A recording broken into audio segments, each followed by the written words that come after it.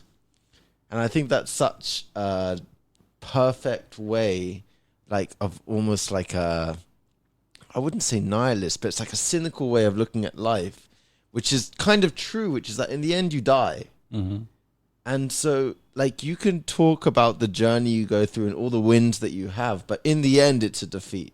In the end, you lose. Right. So, and like, that's what, I came out of that movie just like with goosebumps and just like wanting to see it again and hoping that a sequel comes out because it addresses so many things that we discussed last time about like the ability for you to be resilient, to look at that movie and to really process it and confront it and see it as it is and like kind of not oversimplify it, not kind of like be like, oh, so, you know, this explains mass shootings, mental health. It's like, no, that's not like, That's not, yeah. it's like you want to explain it in like a media headline and be like, okay, mental health causes mass shootings. It's like, it's far more nuanced and complex than that. Mm-hmm. And I really think that that's what the movie shows. So yeah, please watch. Can't wait. To see it. Can't wait to see it. Yeah. And I know I'm going to see it more than once. I'm like that. When a good quality movie, I go crazy. I mean, when you hear like people in the media talking about mental health being the primary reason for why someone shoots up a school or something like that, I mean, how do you usually respond to that? What do you think of? Obviously, to me, it's obvious. It's not the only reason. It's a part of a puzzle. It's not primary. No, but it has a lot to do with. I don't know. It's very complex because you have tons of people with mental illness that don't harm others. Mm-hmm. So it has to do with them playing a part in society and how society accepts them. And I do think that if there was treatment, we could have probably avoided a few of those incidents. Mm-hmm. And that's one of the things that, you know, I mentioned before. I'm ashamed as an American, and I'm ashamed of America, like being one of the wealthiest country in the world, that we don't have easy access to treatment for mental people. Yeah, I think that the thing that people sometimes neglect when it comes to these kind of issues, let's say, for example, when you talk about like a bully, is that like it's so easy to look at a bully and be like, yeah, the reason he's a bully is because he got bullied. Mm-hmm. And you forget about the 99% of cases of people who got bullied that did not become a bully. Right. Yeah. And so it's like, okay, of course, the reason why this guy is a big component, but it's just as interesting to ask why the other 99% of people did not. And like, it's so that it really bothers me when people oversimplify these kind of things and would kind of, you see it sometimes when people discuss the suicide debate, where you see kind of like people are like, yeah, people commit suicide because they have depression. And it's like, what percentage of people who have depression commit suicide? Right. Why are there like millions of people suffering from depression that don't? Right. And it bothers me because the more that you put out that message, you're actually validating it on some level. Yeah. And I think that the biggest thing that like what happens is that when someone gets uncomfortable with an idea, they'll kind of dismiss it. So if there's kind of some rationale to, let's say, to committing suicide, where someone would say that like, something along the lines of just oversimplifying it and saying, if you're suffering, the way that you end your suffering is to kind of just end your existence. Right. That's definitely a rational thought, but clearly there are like so many people that don't do it. Mm-hmm. And it's kind of like, why? And like, so it's not right to kind of conclude that, I don't know, that suicide's irrational. It's like, it's not that simple. The same thing applies to the mass shootings. I mean, when you hear about a kid going back to his school and being like, okay, it's because he was like an outcast and all that kind of, and depressed and et cetera, it's just I would just say it's just wrong to kind of like put it down to one thing and be like, Right. yeah, it's because he's schizophrenic and that's why he did it. Yeah. Um, Yeah, there are more components to that. It's not just that. But if there's one thing, if I had a choice to blame it or pick something that is the primary reason that I think that really gets me worked up is assault rifles. Like eliminating that, I think that would eliminate that problem, because I don't think someone with a handgun can do such damage to so many humans. I don't think that the stats would back that up. I think that there are many cases of mass shootings being taken out with like being None. a handgun. None. Not only that, it's been proven the opposite. In Australia, they had, I think it was mid 70s or something. The like buyback, yeah. the buyback. But they had the same thing, I think, with military rifles or whatever. And they had one mass shooting and they eliminated buyback. Not one since then.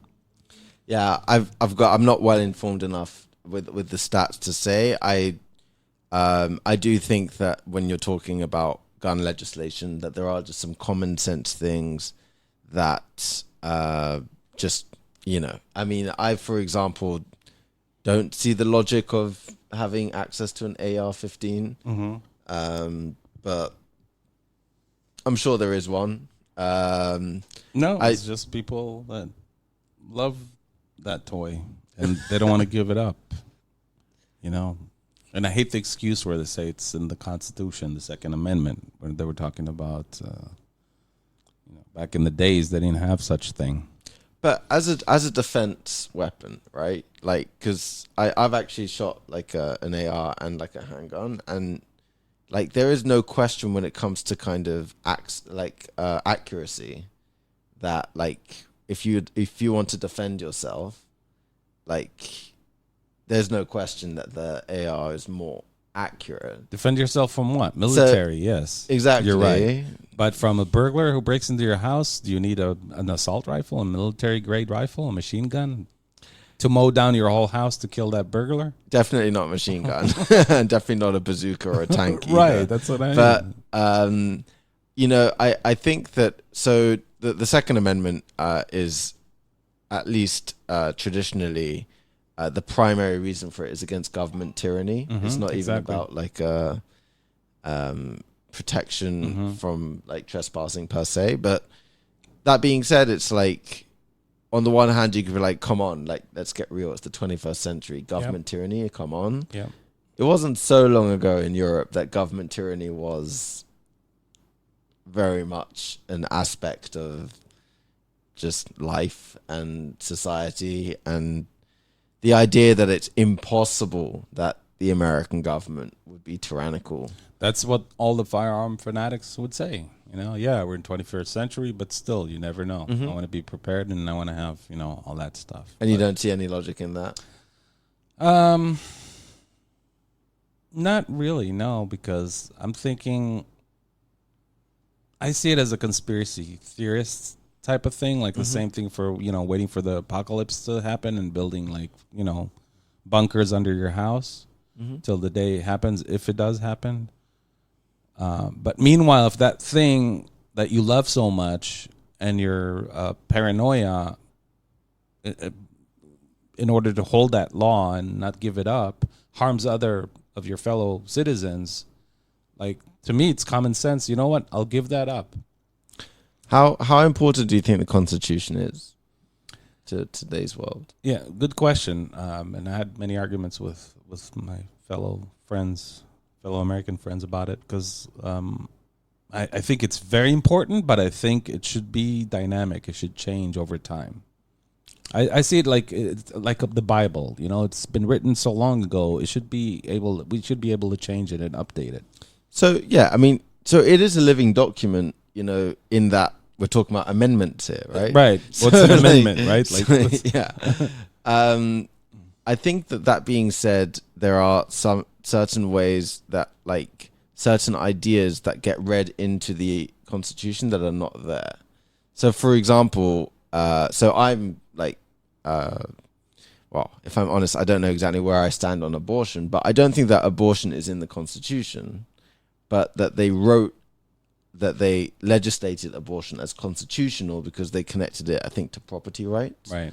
And it's just kind of like, do we really need to go through a logic of being constitutional in order for it to be part of America, as opposed to it just being like, okay, like this is something that we want to give people the right to have an abortion.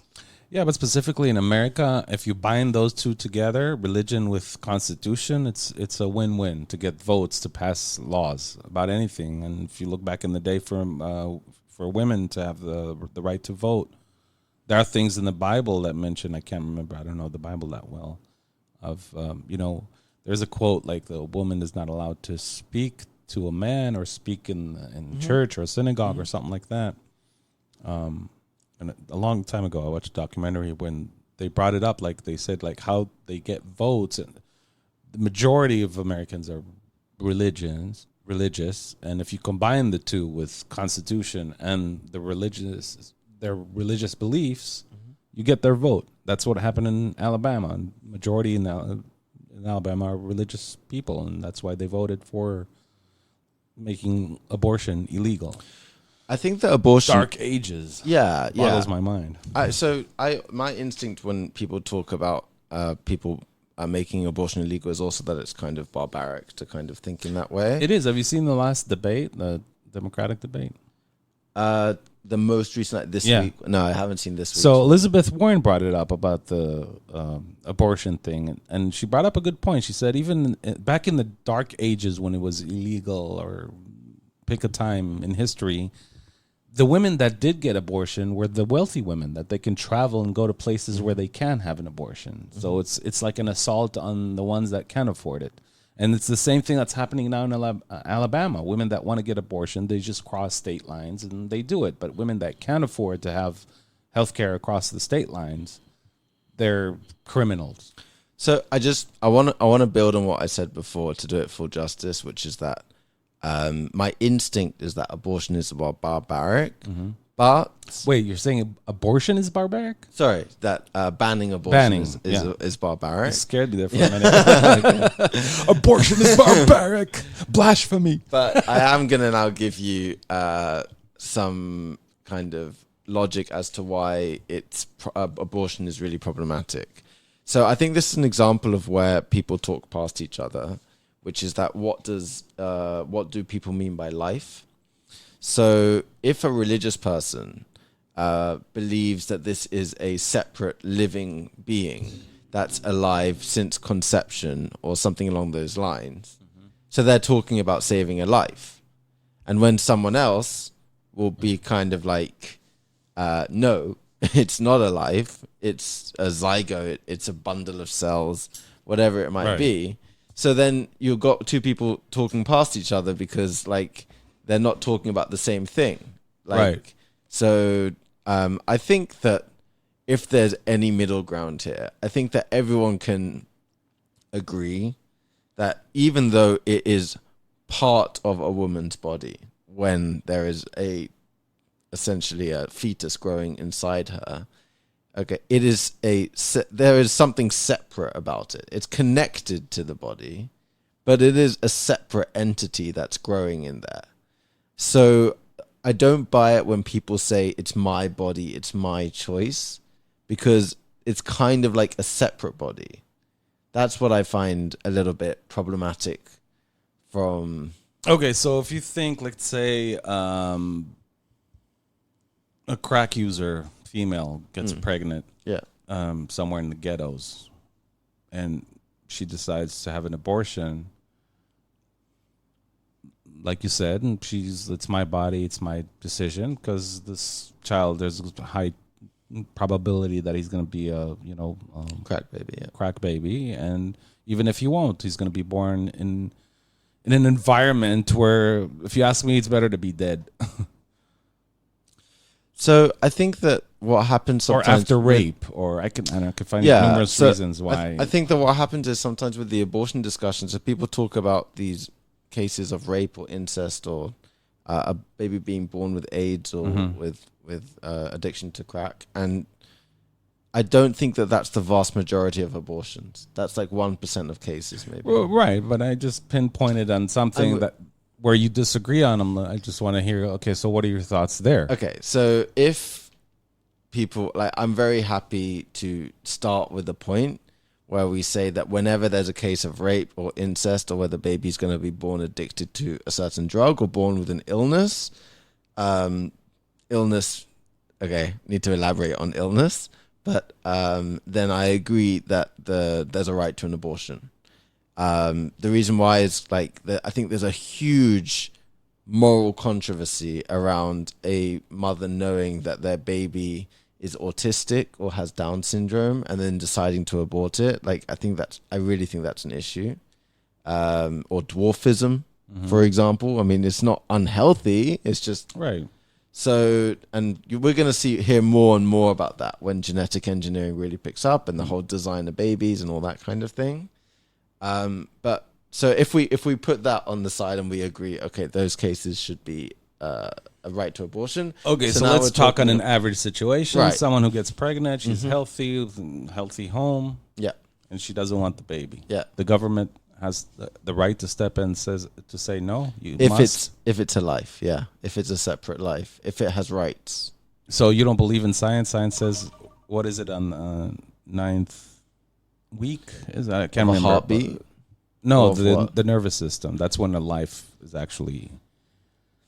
I can't remember. I think 9th week or something. Or so 8th week. That's the issue. Is that there is no consistent. Like, yes, you can talk about nervous system, but heartbeat is earlier than that. For example, so if life is defined by feeling, so it's really problematic. I mean, what if someone is in a coma and doesn't feel? I mean, is he not alive anymore? It's not that simple, I think, to define life in those terms. Yeah, but I think it can and it should be black and white when it comes to. Well, I was going to say comes to suffering because I'm thinking when you mentioned coma, and who's suffering? The person in a coma. Okay, but like, for example, like they have or their family has. I'm for the family to have the right to, decide to end the person's life versus leaving that person just as a vegetable for years, if that's the case.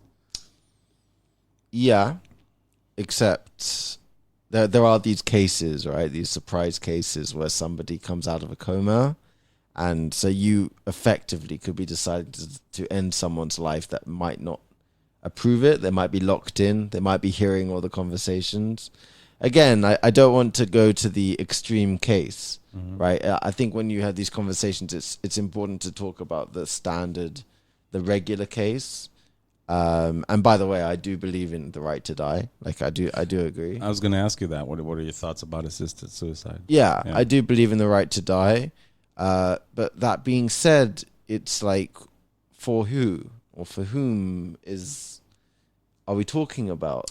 So the mother who gets pregnant, I think it's her decision that she can decide if she doesn't want the child. I think it's I don't know, it's harmful to give it to adoption and not know its future, its fate. Yeah, if you will.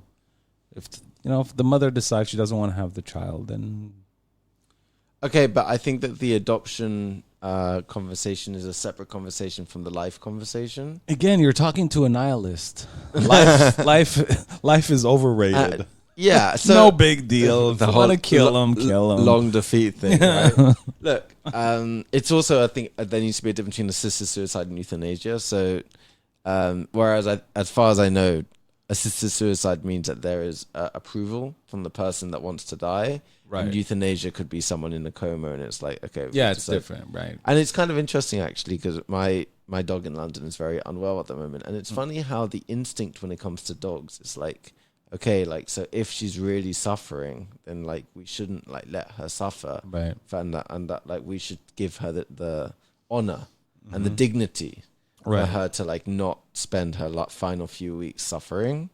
And for humans, it's like completely opposite. It's Right. like, you're like, Yeah. why, Why? stay alive as long as you Drag can. it, yeah.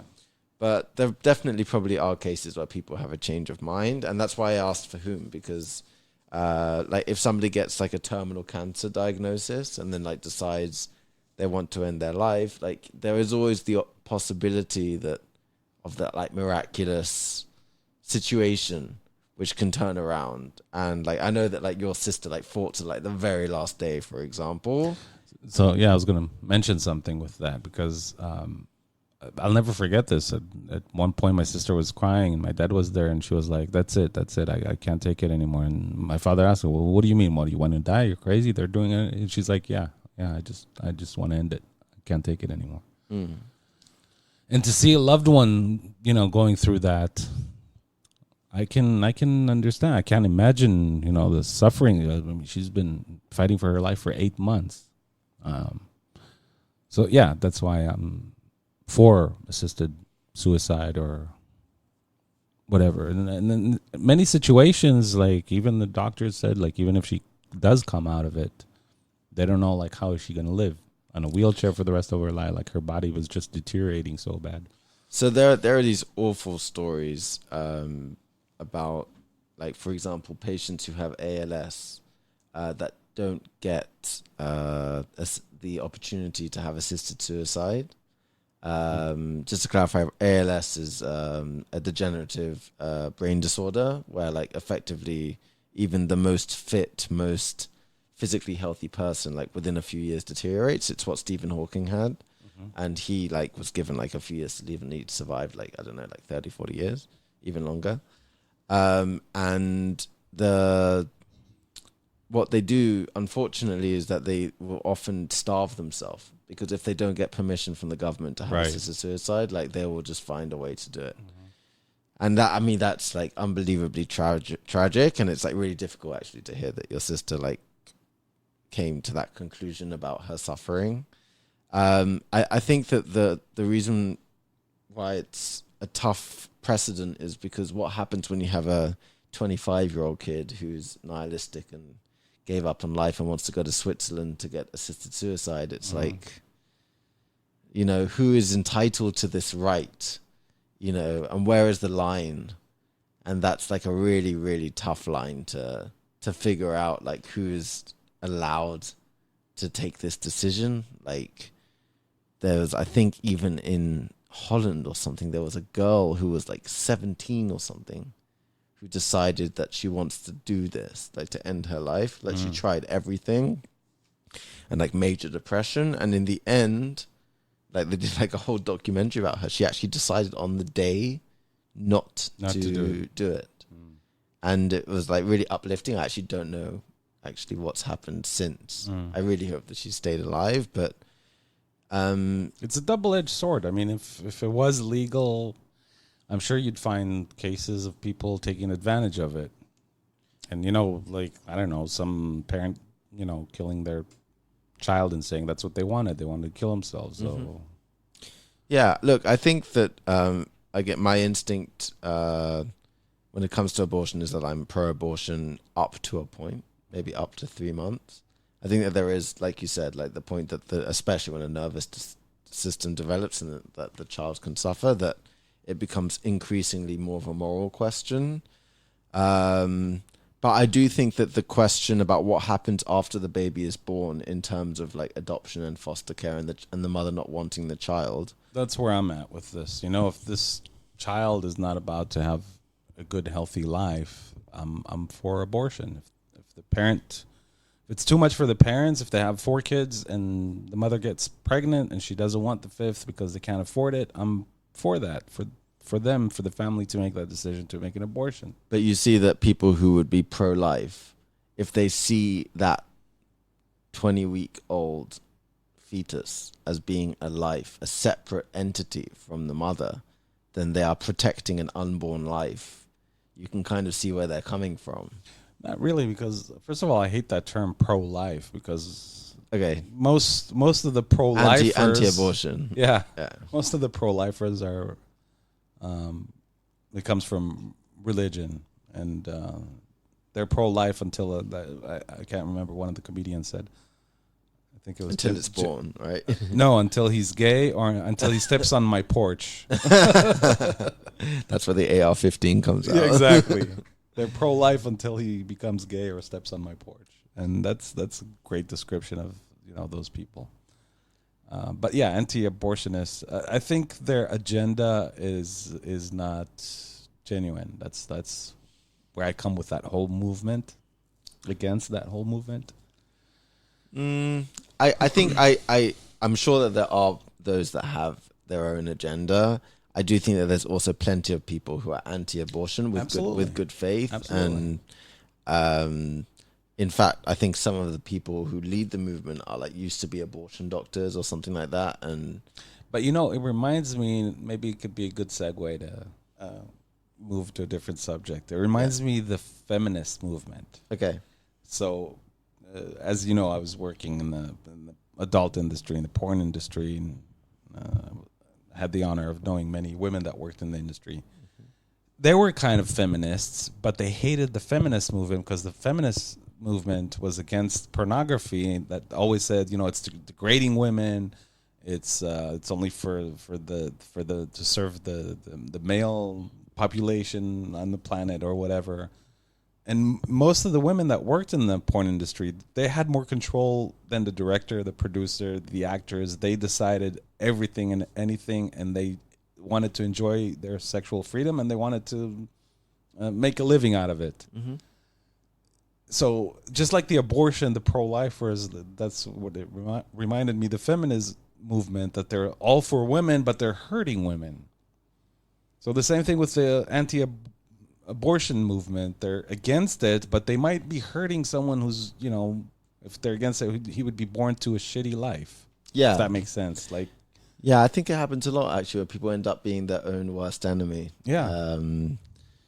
And the most frustrating thing is sometimes that the people who think that they're doing things for like a good cause, they don't actually get round to asking the individual people involved. And they kind of think that they know better than the people themselves on some level. That's what I hate about most big movements and any they don't really, like you said, they don't go personally to each and every person. Well, not each and every, but asking people around what are their thoughts about it. It's this is what I believe in, and again, it could be feminism, can be anti-abortion, anything, but they don't really know what the other side might think. The other side within their group, if it's a pregnant woman or a female. Yeah, no, I think you see it all the time, and I think that bad faith sometimes it can change everything. So, where you kind of sometimes can assume that people don't necessarily have your best interests at heart, mm-hmm. and you kind of can kind of read intentions into what they're doing. So let's say for a second, on the basis of what we discussed, where someone has good intentions and pure intentions, that's someone that you can kind of work with, because then you can kind of make them realize and discover that what you don't realize that your actions are actually really directly contradicting what you think you're trying to achieve. Very true. And there's another group that you just reminded me that their intentions are really pure, and that's anti-prostitution movement. Mm-hmm. Their intentions are for human trafficking. They're against human trafficking, and that's when they came up with this stupid FOSTA law that actually harmed all the sex workers in America. Mm-hmm. And their intentions were pure. It was good. They wanted to eliminate human trafficking, but because of those new laws that they came up with, all sex workers suffered much more because of that. Yeah, I think also with drugs. So you see sometimes people have this knee-jerk reaction to the idea that you should have safe places for, let's say, heroin, for people to shoot with safe needles. Which I'm very for that. Yeah, and I'm very for it, yeah. Mm-hmm. But the instinct is what? The government would provide a way for people? It's no, you don't. That is the way that you get people to get off these meth and all that stuff. It's mm-hmm. And it's it's really counterintuitive that you need to give someone a safe way for them to do these like crazily addictive drugs, and that's how you get them off it. Right. And in Portugal, they did that. And, you know, the results are in years ago. It works out wonderfully. Like, you know, overdose deaths went down, addictions went down, crime over drugs went down. Yeah, because they provided like heroin addicts, they have clinics where they can go and get heroin shots for free. You know, as a society, it's just like the good faith, the idea that other people want the best for you is like so fundamental to the idea that people can live together.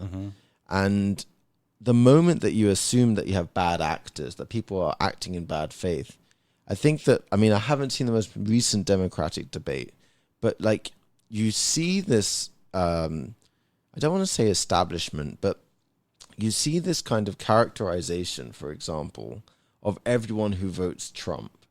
And you see them, and it's like, I see it as really oversimplified, where they'll basically say something along the lines of, they vote Trump because they're racist and sexist and homophobic. That is oversimplified. And xenophobic and bigoted.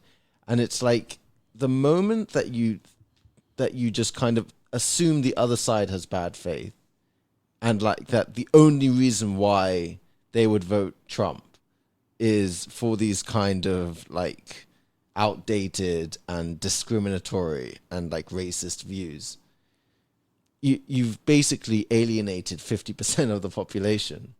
And like that, you can't build a society on that. Right. I mean, I'll get into my understanding about why people might have voted Trump, like beyond like that I'm sure that there are some people who did it for the wrong reasons. But why do you think, like when you think about it, that like there is one big reason, and I think that is the big reason. And why the majority of people, it's anti-establishment. People got tired of government, of politics, for years and years. Everybody's promising bullshit and not delivering.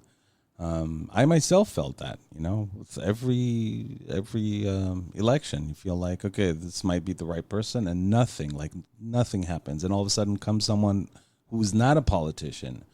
And one of my favorite things that he ran on is drain the swamp. And I fucking loved it. I'm like, yeah, there were some things that I was like, I don't know, maybe as much as he's a narcissistic moron, maybe that's what we need in the White House, not a non-politician.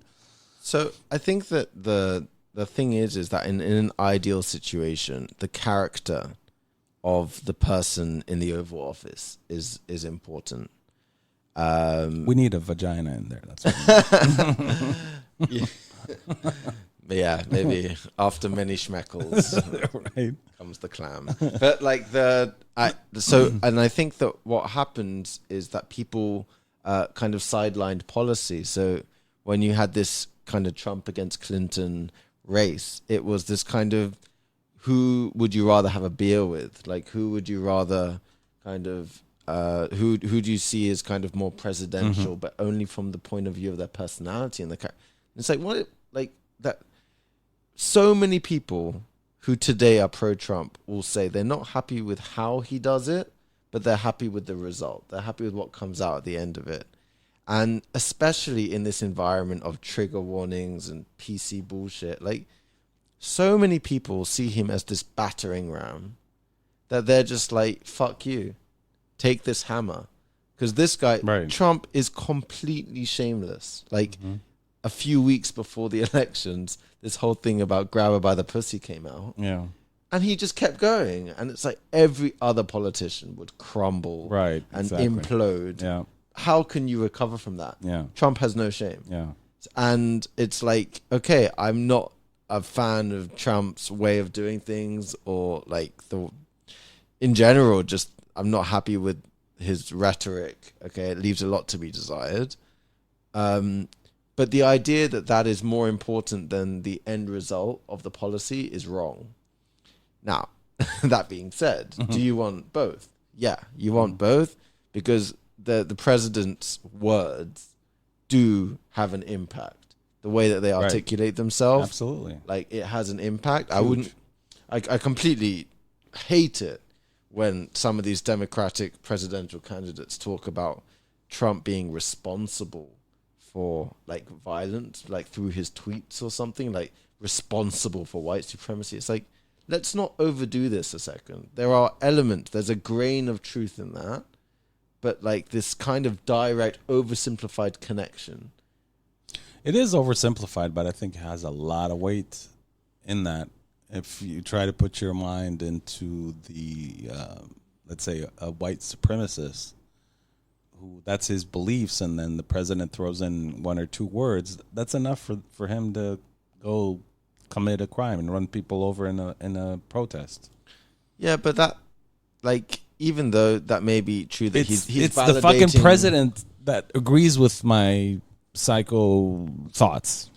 Yes, but that's encouraging to fucking act on it, on my psychoness. I wouldn't say encouraging. I would say maybe validating to an extent. I don't know how many people we're talking about that like have these beliefs. Like how many people actually show up to like a white supremacist or like neo-Nazi rally. Like we're not talking about we're talking about thousands maximum. Yeah, but it's not only that. It's in general his approach to race and all that. Any racist person who would hear the president would be like, "Nice, my thought, my way of thinking is healthy." Yeah, but he was he's explicitly denounced white supremacy. Yeah, after he got so much shit, I'm sure it many took him advisors too long. told him, "You better do it because it's going to be bad." But it did take him too long. I think that the line of thinking that the words inspire violence is problematic. In the same way, the Joker movie, that you would say that someone could watch that movie and be like, oh, like a famous Hollywood. right, yeah, yeah, you're right. Maybe not encourage. You're right. I take that back, but can validate. But yeah, I want to apologize for my female listeners when I said we need a vagina in the White House. For those of you who don't know me, when I talk about vagina, it's not talking down upon women. It's the opposite. Yeah, Joe is. And I honestly think that a female president, it may sound like oversimplified and very biased, but I think would do much, much better. And I think, I don't know, in the last few years, we're seeing it more and more overall in politics in America, like more women in Congress and whatnot. But that's one thing that I think would make a difference. And again, it's been proven, and you reminded me last time when I was trying to remember which country they have the most female in their government, and they're Scandinavia. And so it was in, I believe in Sweden, but yeah, I think Sweden. mm-hmm. I saw could be that Norway or Denmark. Or... Michael Moore's movie, Where to Invade Next. Have you seen that movie? I have. So he interviewed those women and whatnot when It was Finland. Maybe. One of those countries, but overall, like, he brought up the statistics of how they're doing compared to other countries when it comes to everything: economy, education, healthcare. They're number one, but not very comparable to the States, I don't think. Because I mean, I would say, for example, that I think that a female president is good and should be encouraged and possibly preferable, not because better, but different. I think that, like, let's say take a boardroom. Like, if you are a CEO of a company, like, you want women in your boardroom, not because that they're better than men, but because they're different, right? They have a different way of thinking about the world. which is better. But yeah, no. And again, I'm oversimplifying it. Like, it's not that you won't find women that might, you know what? Here's a great example. Kamala Harris. I think she's the one that I would never vote for. She has an ego like a man. Mm-hmm. Like when she's masculine, yeah. She's very like, she's the one that I see like any other politician. She has a very high ego and she talks from ego, and so yeah, it's not any woman, of course, but what do you think about Hillary? I voted for Hillary. I wanted her to. I think she would have done a much better job than Trump. she has flaws. Of course she does. She's a politician. She's a player in the arena of politics. Of course she is. But she devoted her life to the nation. I mean, she's done so much good, and her intentions are good. So, yeah, maybe she's done a few things for her own good, but I don't know. Compared to Trump, she's not the greatest, but I voted for her, and I was hoping that she would take it. But, yeah, of course, she's not my first choice. But okay, but can you elaborate, like, how do you think women make better leaders than men? the biggest thing is that they don't have as much. The ego thing is not in their way. That's the one thing. The second thing, women, they have the nurturing aspect of thing. I think women tend to look at the underdogs, at the middle class and the poor and the homeless. I think they would pay attention more to those things, to healthcare. It's the nurturing aspect of it. Third, which should have been the first one, is where I think, and I think even science kind of proved it, women have a little bit more of a intelligence capacity when it comes to making decisions. Okay, maybe more emotional intelligence. I think we're monkeys compared to women. I've said this more than once. We're a little bit more of a ape form than women are. Much more advanced creatures than us when it comes to making decisions or caring or not selfless. Here's the thing. This is what I'm looking for, and you know what? This is why I love Bernie Sanders. One of the main things that I'm looking for in a politician is being selfless, not just me and what can I get from it. What can my party get from it? Selflessness, and most women have that. Even though if you mess with them, they know how to pull out the claws. But majority, I mean, the psyche of a female is that. I think that what women are amazing at is it goes hand in hand with this multitasking, that they take many factors into account before they come to a decision. And the irony of politics is that sometimes that's not the best approach. Sometimes it's important to kind of oversimplify, not oversimplify situations, but not like when you take a decision to kind of have the stubborn of your convictions and be decisive. And that like sometimes the arena of politics is so kind of complex and nuanced, it's like almost impossible to navigate it.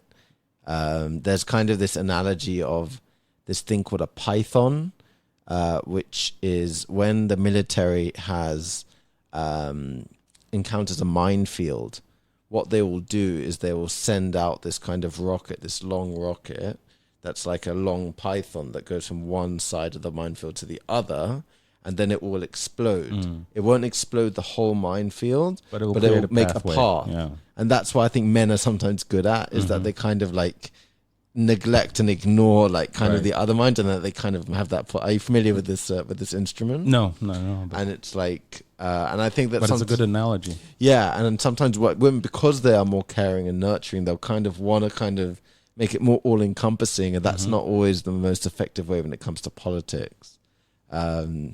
The other thing about politics, and this is maybe also like a sad reality of politics, but often the people who win are the people who are the simpler option. And the way that you make a simpler option is you make it very easy to vote for you and very difficult to vote for your opponent. So that's why so many political campaigns will be focused on making why it's complicated and difficult to vote for the other person, and it's easy to vote for me. And because sometimes women have like so many like good things to see, it's like kind of difficult to vote for them because they're like so all encompassing, and like they don't have that like one message where it's like, this is what I'm gonna do. Yeah. And like that's so much easier to vote for someone like, I'm gonna build a wall. I want a wall. Right. I'm gonna vote for that guy. Yeah. So, you're right. When it comes to politics, it does make it harder for women, and makes it less attractive probably for many women who don't want to be in that arena. Yeah, politics today just attracts shameless people, especially with data and online. It's like you just need to be like completely have no shame, so that whenever anything comes out, you're like, I don't care. Yeah, well, I'm not going to apologize for that. Right.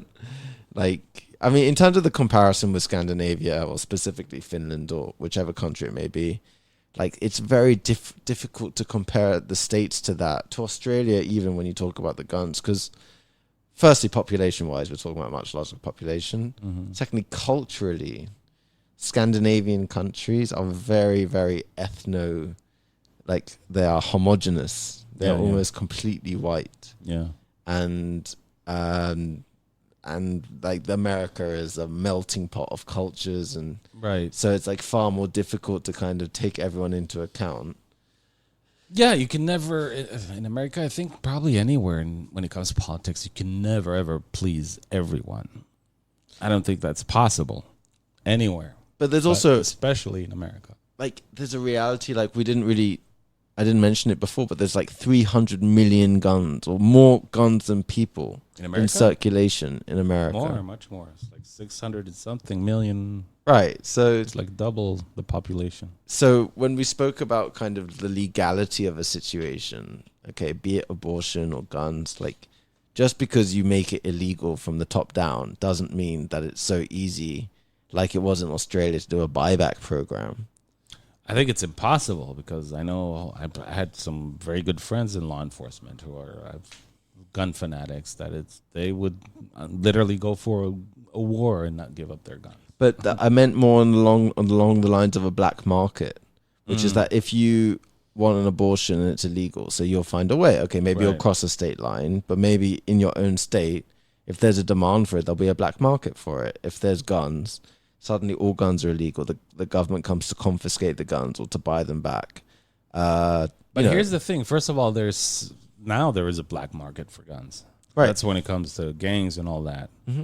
But all the mass shootings and all those things that happened, those were legal guns that were purchased by the perpetrator. Could be, but they would be able to have access to an illegal gun if they weren't able to buy it legally. So think of it, if assault rifles was illegal, it would have been much more difficult for a 18-year-old mental disturbed person to find a gun, even in the black market. I don't know. if it would be more difficult for if you're talking about so many guns in circulation and you already want to commit this horrible act, I figure that if you want to do an evil act like that if you're that motivated, you'll find a way to get a gun. So it's like, maybe it's like a nice idea in principle that the government are on your side, let's say, and are making common sense legislation that makes sense on the surface, but in practice, it's like, being like it worked in Australia, it's going to work here as well.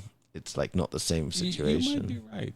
You might be right. I think the best solution is to make it very difficult for someone to get access to it, and for any gun, even handguns, like I forgot his name. He's running in the debate from Detroit. In the Democratic debate? Yeah. This governor of Detroit. Anyways, he's keeps saying it every time, and then he repeats it, and I agree with that. He said, Buttigieg? Pete Buttigieg? No. He's the mayor of yeah. Okay. But he says, in order to drive, you need to go through courses and until you get your license, your driver license. Why can't we have that on firearms?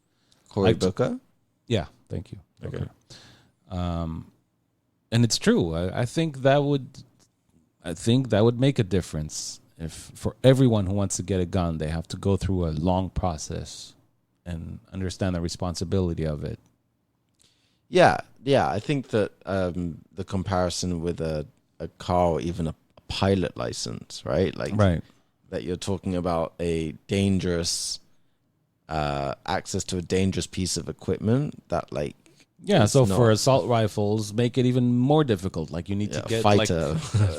Certain, I don't know, license from the FBI, like certain background checks, like if you want to get something like that. Yeah, no, it's. I think that again, I'm going to plead the sixth and say that's pleading ignorance. I don't know what pleading the sixth actually means, but fifth, you mean maybe? No, the fifth is the right to remain silent, but I'm pleading ignorance. So I plead the sixth. Okay. Which is that I think that a lot of the deaths associated with rifles are suicides. So I think that sometimes the statistics get skewed because they consider it like a homicide or something, and that like no, suicides, it's guns in general. It's guns in general, but for example, I don't know, it wouldn't be fair, let's say, to blame AR-15s compared to handguns if you're talking about suicide. Both. I don't think anyone mentioned assault rifles with suicides. No? Okay. I think maybe you'll find one case a year, not even, I think, that someone had killed themselves with assault rifle. Okay. I kind of feel like I'm walking around a bit blind talking about the guns because like I do have really strong views on it, but like they're not backed up enough. Like they're almost like from like my English, because in England like there's no guns, but there are lots of knives. There's lots of knife crime in London, and so for me it's like not. I don't even think of it as sensible that like the average citizen should have access to a gun, but it's almost like it's a very different society, different like right, yeah, it's a different. Like as a whole, there's no constitution in England that says that the Second Amendment that says that like that I would have right to a firearm. And in Israel, for example, like you see people walking around with a gun in military uniform. That's like just kind of like standard viewing. Yeah, it's so normal. Yeah. Yeah, you see tourists come in there like they kind of like surprised, like they're like that. Oh no, you Right. see that every day. Like, Yeah. I mean. When I was in my basic training in the army, I remember I was guarding in a base called Machane Shmonim, and the guy I was on a base with was like a guy whose like 4 brothers and father was in jail for a big heist that they did in like a few years ago in South Tel Aviv or in Rishon or something like that. And this guy was like was telling me like how he like takes medication for his like anger management and stuff like that, and he's like 18 years old, and he's like in the army they just like give you a gun and they just give you bullets. It's just, and I was just like kind of like kind of like guarding with him, and it's just kind of like, I can't believe that this guy right now has access to a gun and bullets, and like there's a whole base here that if he were to decide to be stupidly impulsive, like. But here's the thing. This brings us back to healthcare and mental illness. In Israel, healthcare is free for every citizen. So if someone has a mental illness, it's been addressed. It's been. I would love to believe if the person you're talking about, if he was mental, I don't think he would have been anywhere near guns or in the army. That kind of, like, how many mass shootings have you seen like Israeli doing here in Israel? That's true. It seems like it's specifically an American phenomenon for some reason. No, it's a direct. It has a direct correlation with mental illness, because there are mental ill people in Israel. Yeah, but why? The healthcare, the healthcare system is built in a way where they can have easy access to taking care of it. Do you think, for example, because I don't know how effective psychotherapy is like for these guys. Like, it's definitely a good first step to address. Okay, but the whole system of psychiatry. Yeah. I mean, for example, when it comes to video games, right? So when people start blaming video games for mass shootings, I always question why every other country, be it Japan or China or whatever, that they're playing the same video games. Why don't they do it? As in, why is it specifically? It's the stupidest excuse I've ever heard when people say that, when they blame and they say video games. Stupid, but you hear that from the right in America a lot, and I'm like, but I don't like what could be the logic that people are more impressionable or something, that for some reason movies or video games that glorify violence would have more of an impact on Americans because, for lack of a better term, they're more soft-minded. It's again, it's the conservative right, and has a lot to do with religion, that they feel that it takes their soul and takes control over their soul. And if you look not too far in the past, 60 years back, it was the same thing. They blamed it on music, on heavy metal and all that, with all the messages from the devil. And the Possessed by demons. Right. If you play the record backward, you can hear the devil talking, blah, blah, blah. Stupid is what it is, but that's, again, to me, it's just justifying the stupidity of religion. That it makes them believe those things because they actually believe it. They don't just, say it's the video games just in order to blame it. They actually believe that bullshit.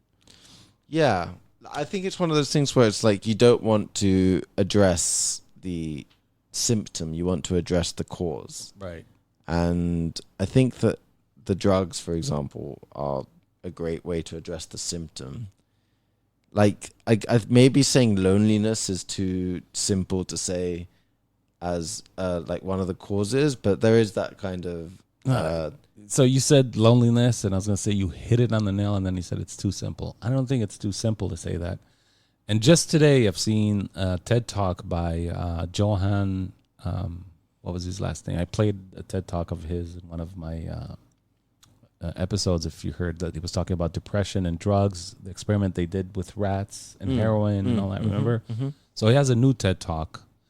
He's coming up with a new book, and he's you remember that TED Talk in the episode? About the water that was laced with cocaine, right? Yeah. So it's fascinating. Actually, when I saw this, I thought of playing it for you guys and me and Adam talking about it, but it's like a 25-minute TED Talk, so like it's probably too long. But yeah, he was talking about loneliness, and that's the biggest problem that causes mental illness and depression and suicide and all that stuff. And he talked to tons of people in the field, and he's telling a story that he talked to one doctor who came up with either a therapy or medicine, I can't remember, for depression. So he tells a story that doctor told him when we went to Africa to study depression around people that have no access to medicine, to see how they deal with it. So he's telling the story that one of the doctors in that tribe told him, we already have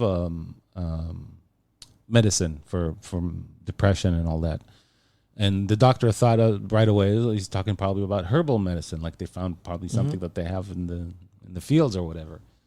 And he's like, yeah, what are you talking about? So the doctor told him a story about this old guy that worked in the rice fields every day, and he stepped on a mine and blew off one of his legs.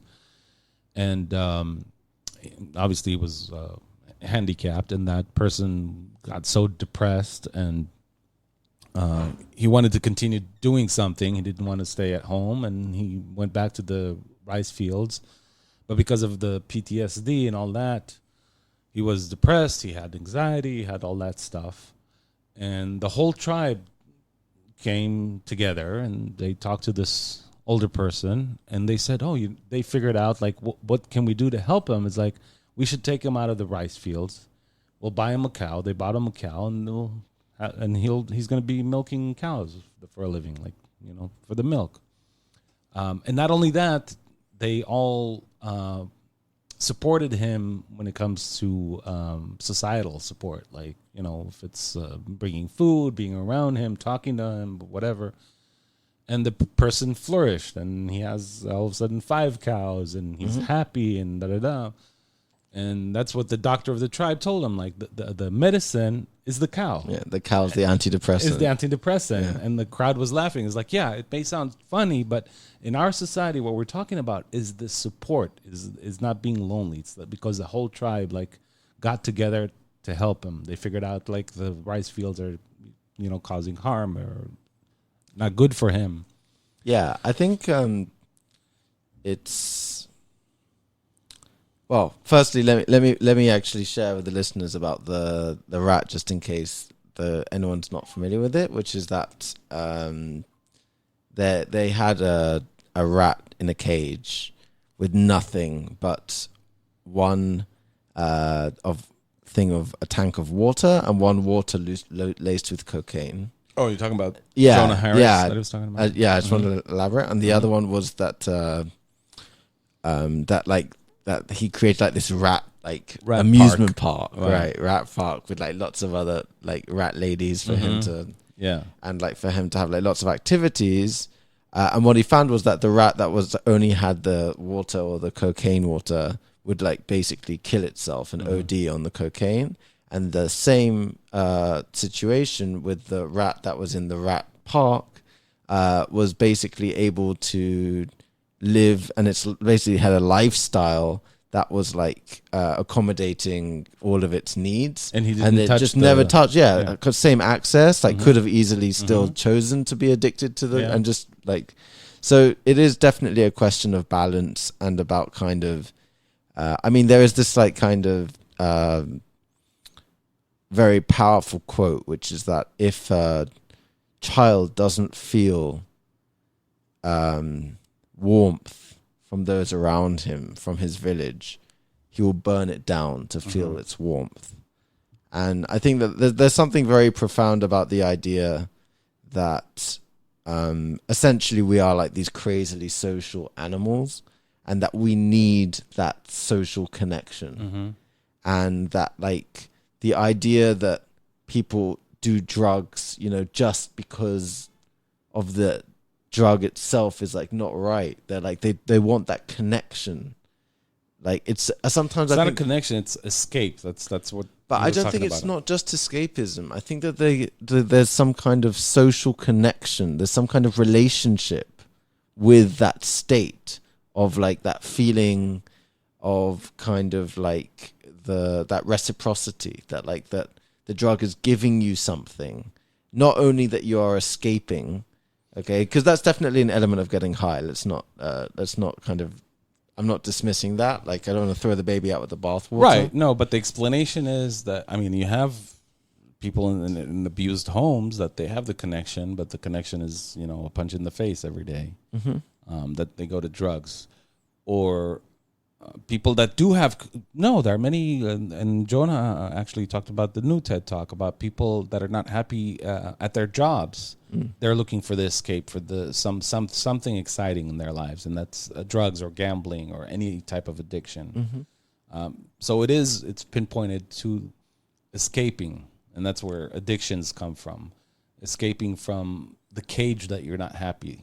That you're in, and it's almost this dangerous irony of social media, right, and social networking, how antisocial and this whole world is of having this kind of virtual life where, I mean, I'm sure you've experienced it, where like sometimes people's personalities online are just so dramatically different from the way that they behave. Absolutely, when you meet them in person, and like it can go both ways, like that they're like the most quiet person in person, the most quiet personality in person, and then online they're like this like confident. Have you ever seen that meme of my real life and my life on social media?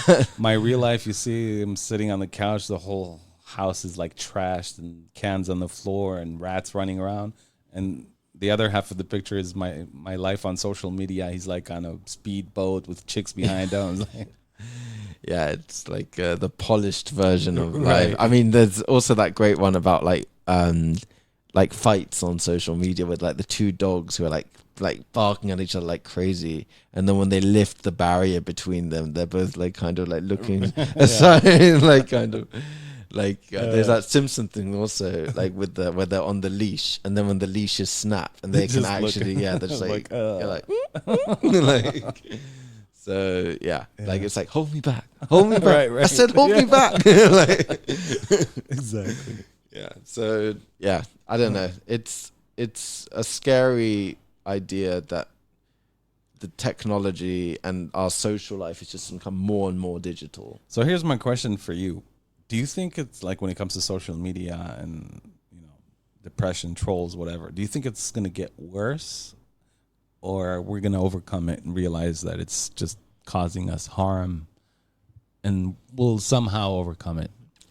So the best way to predict the future is to create it, right? And I think that it's 100% in our hands. I think that well, not in our hands per se, but the people that like own these giant corporations. Exactly. It's in their hands. I think that right now they socially engineer these products to be as addictive as possible, to like link up with our dopamine systems and all that stuff, and like kind of reward us with these notifications. And I think that parents also need to be more responsible with the access that their children have to these things. Now, if my short answer is that if things continue as is, I think it's only going to get worse. But I do think that if people become more and more aware of smartphones being like a drug and like having that addictive kind of impact and really rewiring our circuits, that, yeah, you can create a world where people are responsibly using these dangerous, potentially dangerous devices. I think that I am lucky to be born when I was born, because I sometimes feel like I have 1 foot in and 1 foot outside this world. Right. I sometimes see some of my cousins, or my maybe my youngest siblings, but more my youngest cousin, that like that there's no real differentiation between these two worlds, and the virtual is the physical and the physical is the virtual. And it's kind of this weird thing where like friends might meet up and then just be on their phones together. Right. And it's kind of like, but why are you on your phones? Like, you can just communicate like this. Like that South Park episode with I forgot her name, where she fell in love with some kid online, and they were so in love and chatting. Like, I think they went through 2 or 3 episodes until they met. Oh, when the internet dropped. Have you seen that one? There was no internet, no Wi-Fi, and they went to like all the citizens went to like a camp because it was such a disaster, like a national disaster. And she finally met the boy face to face, and it was so like building up to that moment. And then when they met each other, they look at each other, and then they look at each other's phones, and they texted each other when they're standing next. Yeah, like, exactly. It's a perfect example of. Yeah, like it's like that.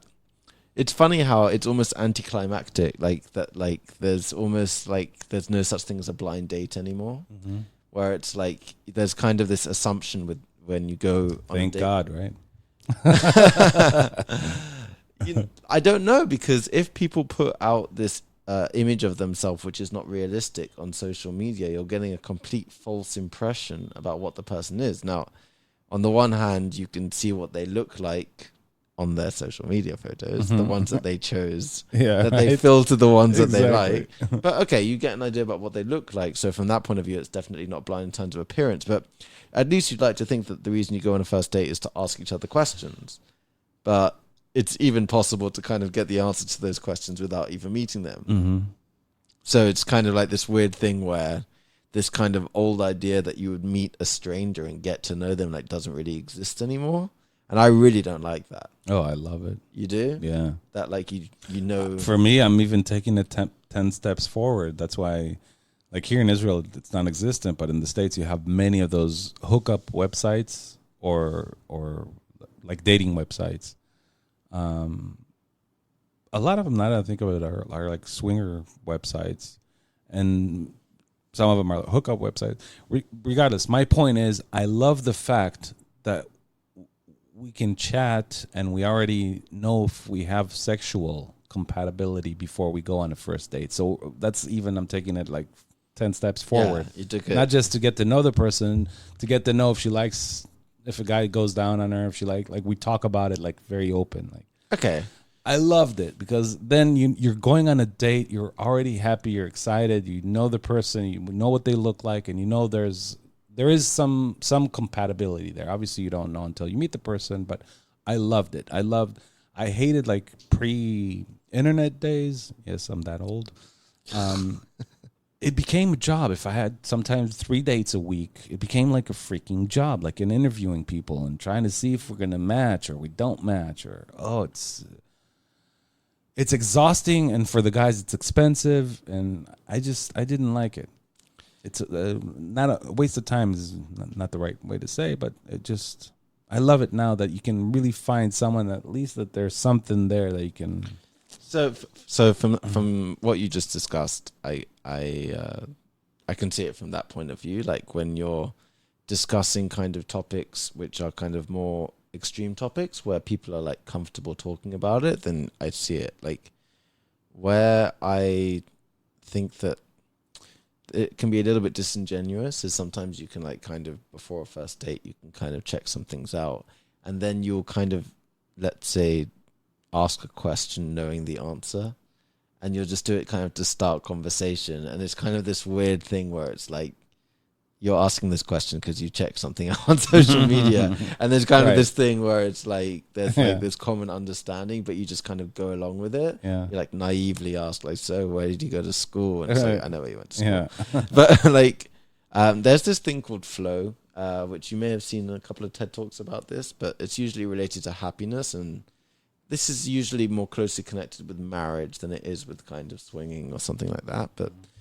they did this experiment with paintings. So they had a control group and another group.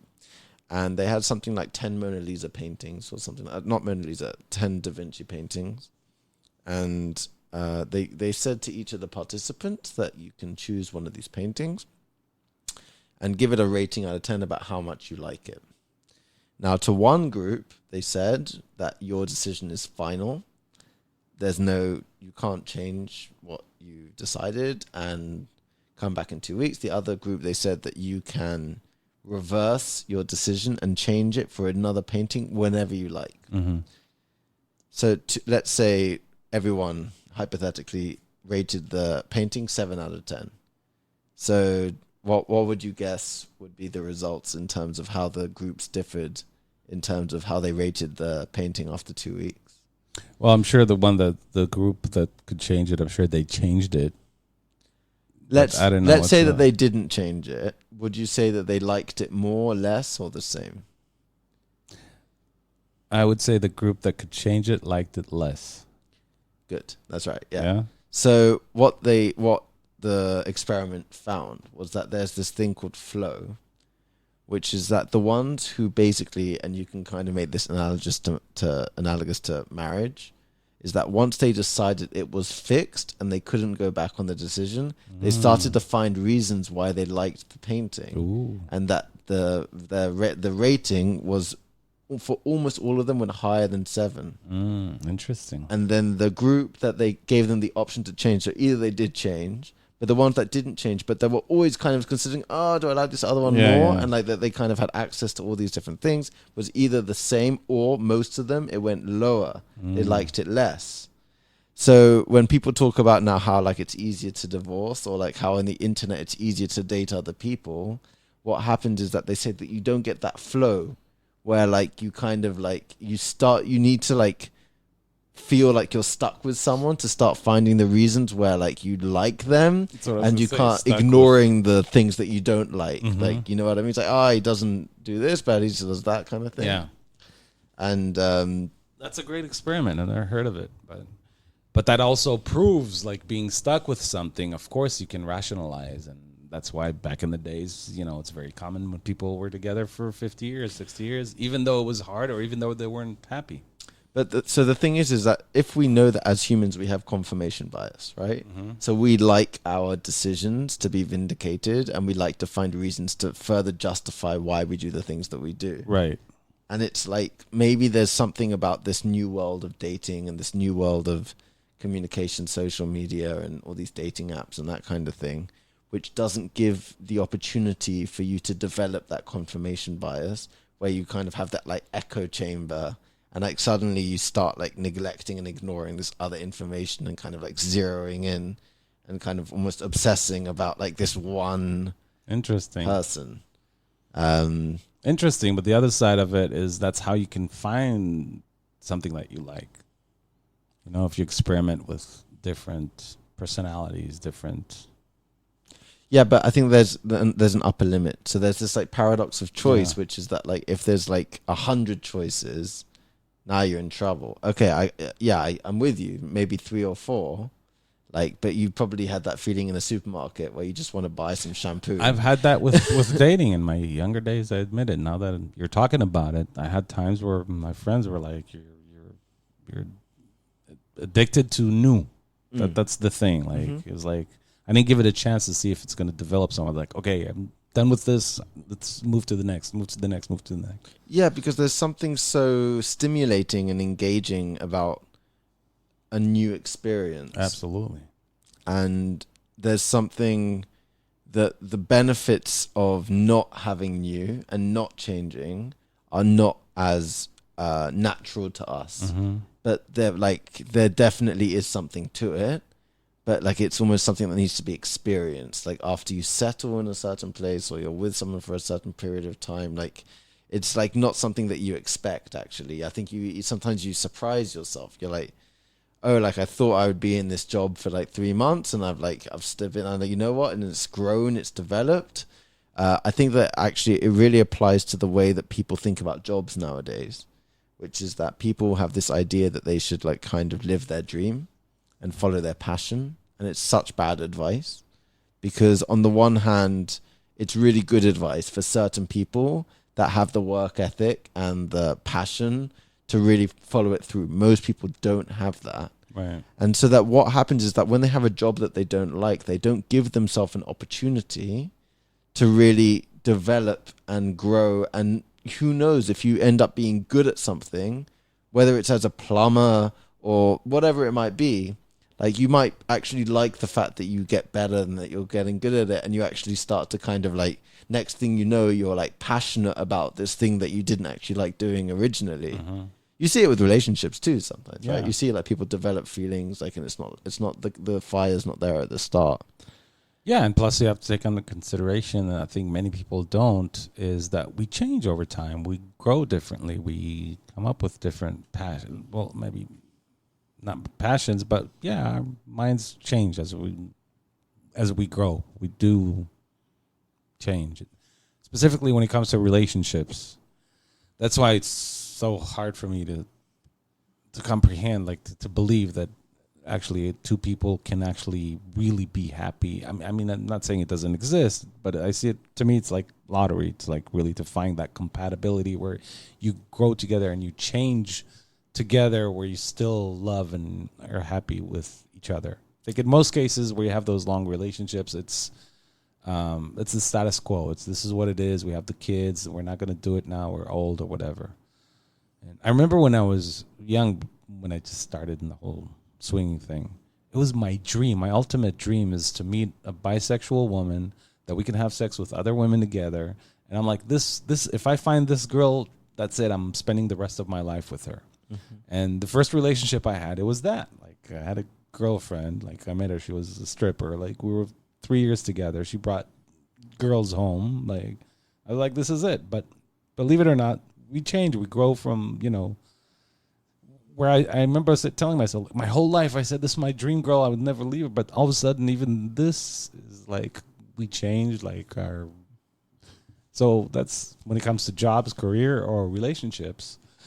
I think many people don't talk about that. Of the fact that we do change over time. Not drastic changes, but you know what I mean. Yeah. So that I think that, again, something that's not that counterintuitive to us when it comes to dreaming is it's like once you climb the mountain, you get to the top, there's that huge anticlimax where you've kind of fulfilled something that you've dreamed about for a while. And it's like, now what, right? You like climb the ladder, got to the top of the ladder, and it's like, where's my new ladder? Mm-hmm. And I think that it's in terms of the long-term sustainability with one person, which I agree is daunting, is that it depends on how many points of contact you are referring to. If you mean like common interests, like totally like compatible, it's impossible. But if there is that kind of space to grow apart, but yet to still stay together with certain points of contact. That's what I was talking about. That's, to me, is lottery. Like to find that compatibility is like, I think it's a dream. I'm not saying it doesn't exist, but it's very rare. Yeah, I think that what happened with me is in 2013, I like fell in love with this girl really, really heavy. Like that whole kind of blinkered thing where like I got obsessed and like kind of developed this kind of unhealthy kind of obsession with the situation. And it only got worse after we broke up because I started, whatever flaws she might have had, I started making her perfect in hindsight. And I think that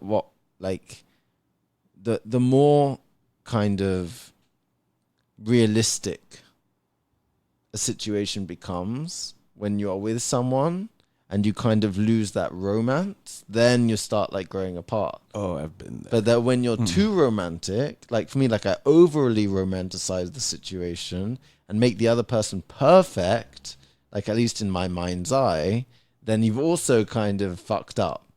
And it's that kind of weird kind of balance of known and unknown, where it's like there's still got to be a part of you that's like a mystery, right? There's like a part of you that like is like that's the attractive part of you, and then there's like the stable part of you. That's what she knows, and there's still that kind of like dark horse that she might like not know that side of you.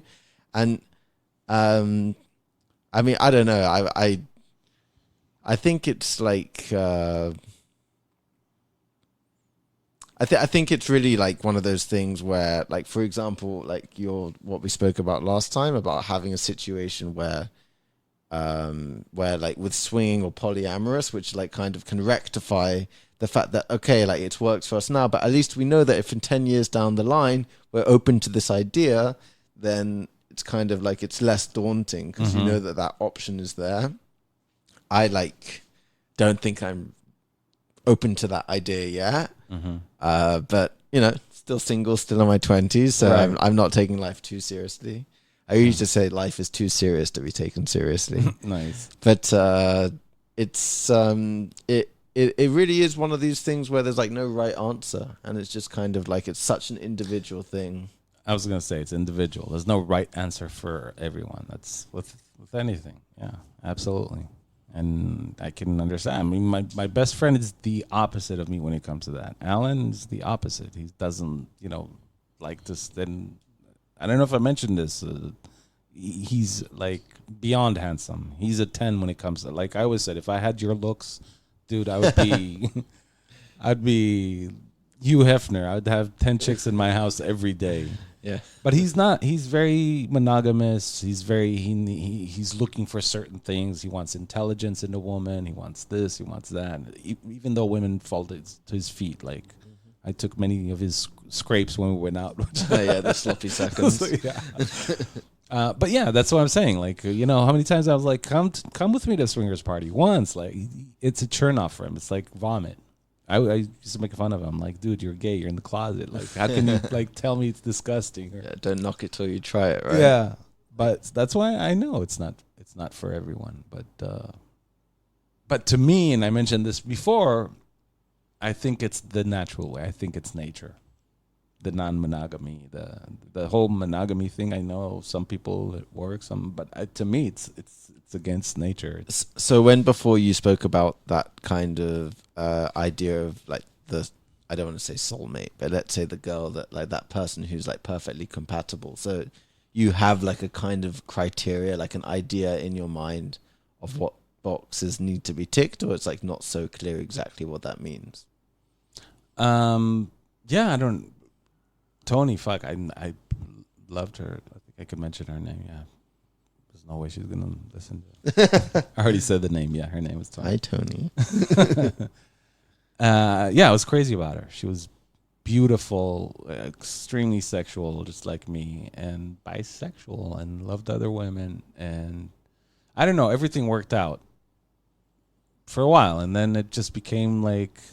Even my friends were like, dude, you're fucking crazy. Like, your girlfriend, you're living with 3 years, she brings you girls' homes, like, you're going to parties together. Like, how can you break this up? Mm-hmm. And there wasn't anything that I can, point on and say, yeah, this was wrong. It just kind of like, I don't know, love faded away. Sometimes, I'm sure many of you, the listeners, can agree, and I'm sure you, Adam, would agree that love, it's not something that you can control. Like you can say, okay, I decide to love this person forever. Because I remember, like, the breakup was pretty hard because she didn't expect it either. And I still loved her and respected her as a human being. Like, I would still, like, die for you as a friend, but the love is not there anymore. I don't know. Like, and I remember she demanded to know there has to be a reason. Why do you not love me anymore? Is that rational? Yeah. Why do you not love me anymore? And like, I don't know. Like, so one of the worst punishments to give a human being is to give them exactly what they want. I think that often what we think we want is not actually, like, I think that that's why people don't have such a good understanding of long term their future self. you can't always get what you want. That's exactly what you should. That's the best philosophy, Right. to stick with that. If you look real high. Because if you get what you want, then you find out that what you want, what you think you wanted, is not what you actually want, or at least that there's an evolution in what you want, so that like your future self is not your current self in terms of what you want. Mm-hmm. And it's probably one of the hardest lessons of life, to be like, okay, once I get this and I get that and I get that and I get that, then I'll be happy, right? Mm-hmm. And then it's like you like get all those things, you tick all those boxes, and it's like, wait, this doesn't make any sense. Like I've got happy. I kind of fulfilled all the criteria of my formula. So like, for example, your friend Alan, like, I don't know what other boxes he has on the criteria, intelligent, this, that. And he could meet that like perfect girl, and then he could be like, wait, what's going on? Like, why am I not crazily in love with this person? She's perfect on every rational dimension. And it's like, well, clearly as creatures, we are like so emotion driven that like any attempt to rationalize what we want is going to be wrong. To such an extent, actually, and this is like Jonathan Haidt's work and other people's work, is that often what happens with our decision making is that we will make a decision, and that's our reptilian brain making an emotional decision. It's like very, very deep where our decision making comes from. And then afterwards, in hindsight, 2020 hindsight, right. In hindsight, sorry, 2024 sight. In hindsight, so you manage to find a reason to justify why you have done what you've done. And that's your confirmation bias. That's where like kind of you make it fit. Mm-hmm. This is the reason why I acted that way. This is the reason why I said that.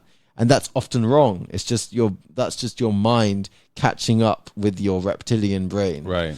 And it's such a funny idea, because it's almost like every analysis, every attempt to be analytical about your past is often just nowhere near the truth of why you took that decision in that situation. Yeah. You know, I'll give you another example of irrationality, but this is more in terms of not relationship to yourself, but relationship to other people. There's I think it's a Slovenian joke about a farmer, and God comes to this farmer. He says, whatever I give you, okay, you can have whatever you want, but I will give your neighbor twice. Okay, so the guy says, take out one of my eyes. And it's just kind of like there's this kind of like emotional just the way that we kind of go about life, and it's kind of like often in comparison with others, often driven by jealousy, often driven by all these different things, where it's like, yeah, if we lived in a rational world only driven by science and that, you know, atheist land or whatever you want to call it, like it's sounds like a utopia, because that's exactly what it is. We are not rational, and the idea to govern ourselves by rationality is not going to work. Right. You know, but that being said, by the way, I think that this also falls in line with what we spoke about last time about how we treat each other, in terms of whether we treat each other in terms of honor or we treat each other in terms of dignity. So the rational position would just be like, respect everyone, and just kind of by default, okay, like you talk to another human being, you should respect them. And even though that's a very kind of rational thing to say, it's kind of wrong.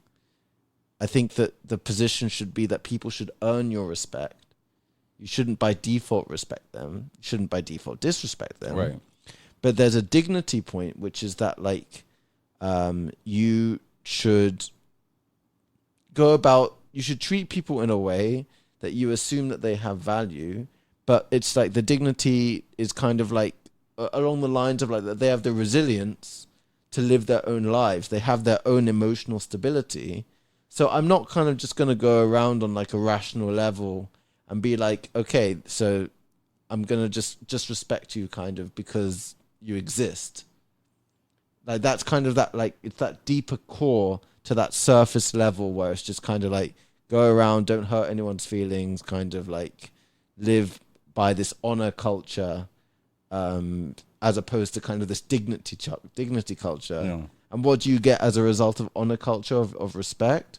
Well, you get these situations where like women disrespect the family. They get like kind of murdered by their family because they've caused this disrespect. Right. So it often these kind of attempts at rationality. I mean, just look at communism and like the Soviet Union. Like this attempt at kind of a rational way of living is not in line with who we are as a species. Yeah. So yes, that's the end of that spiel.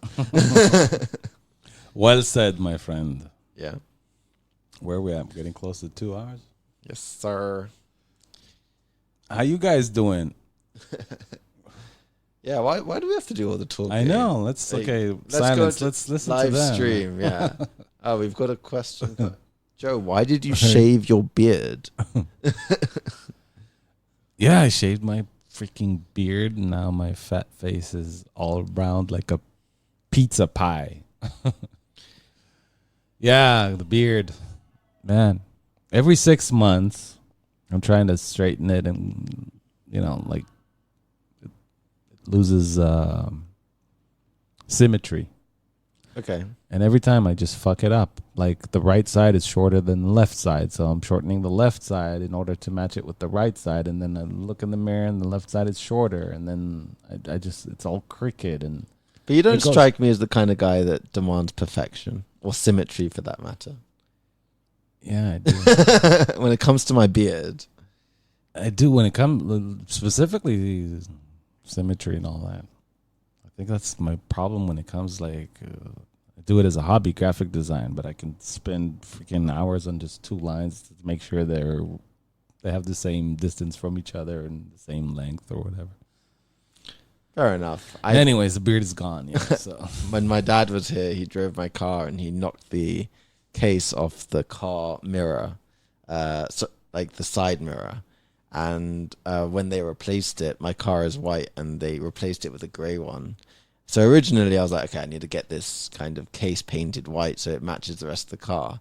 And I've just fell in love with the asymmetry of the car, not looking perfect. Yeah. I really love imperfection. Like it's like, for me, it's perfect. It's like imperfection. I wish I had that. I think one of my problems is compulsive perfectionism.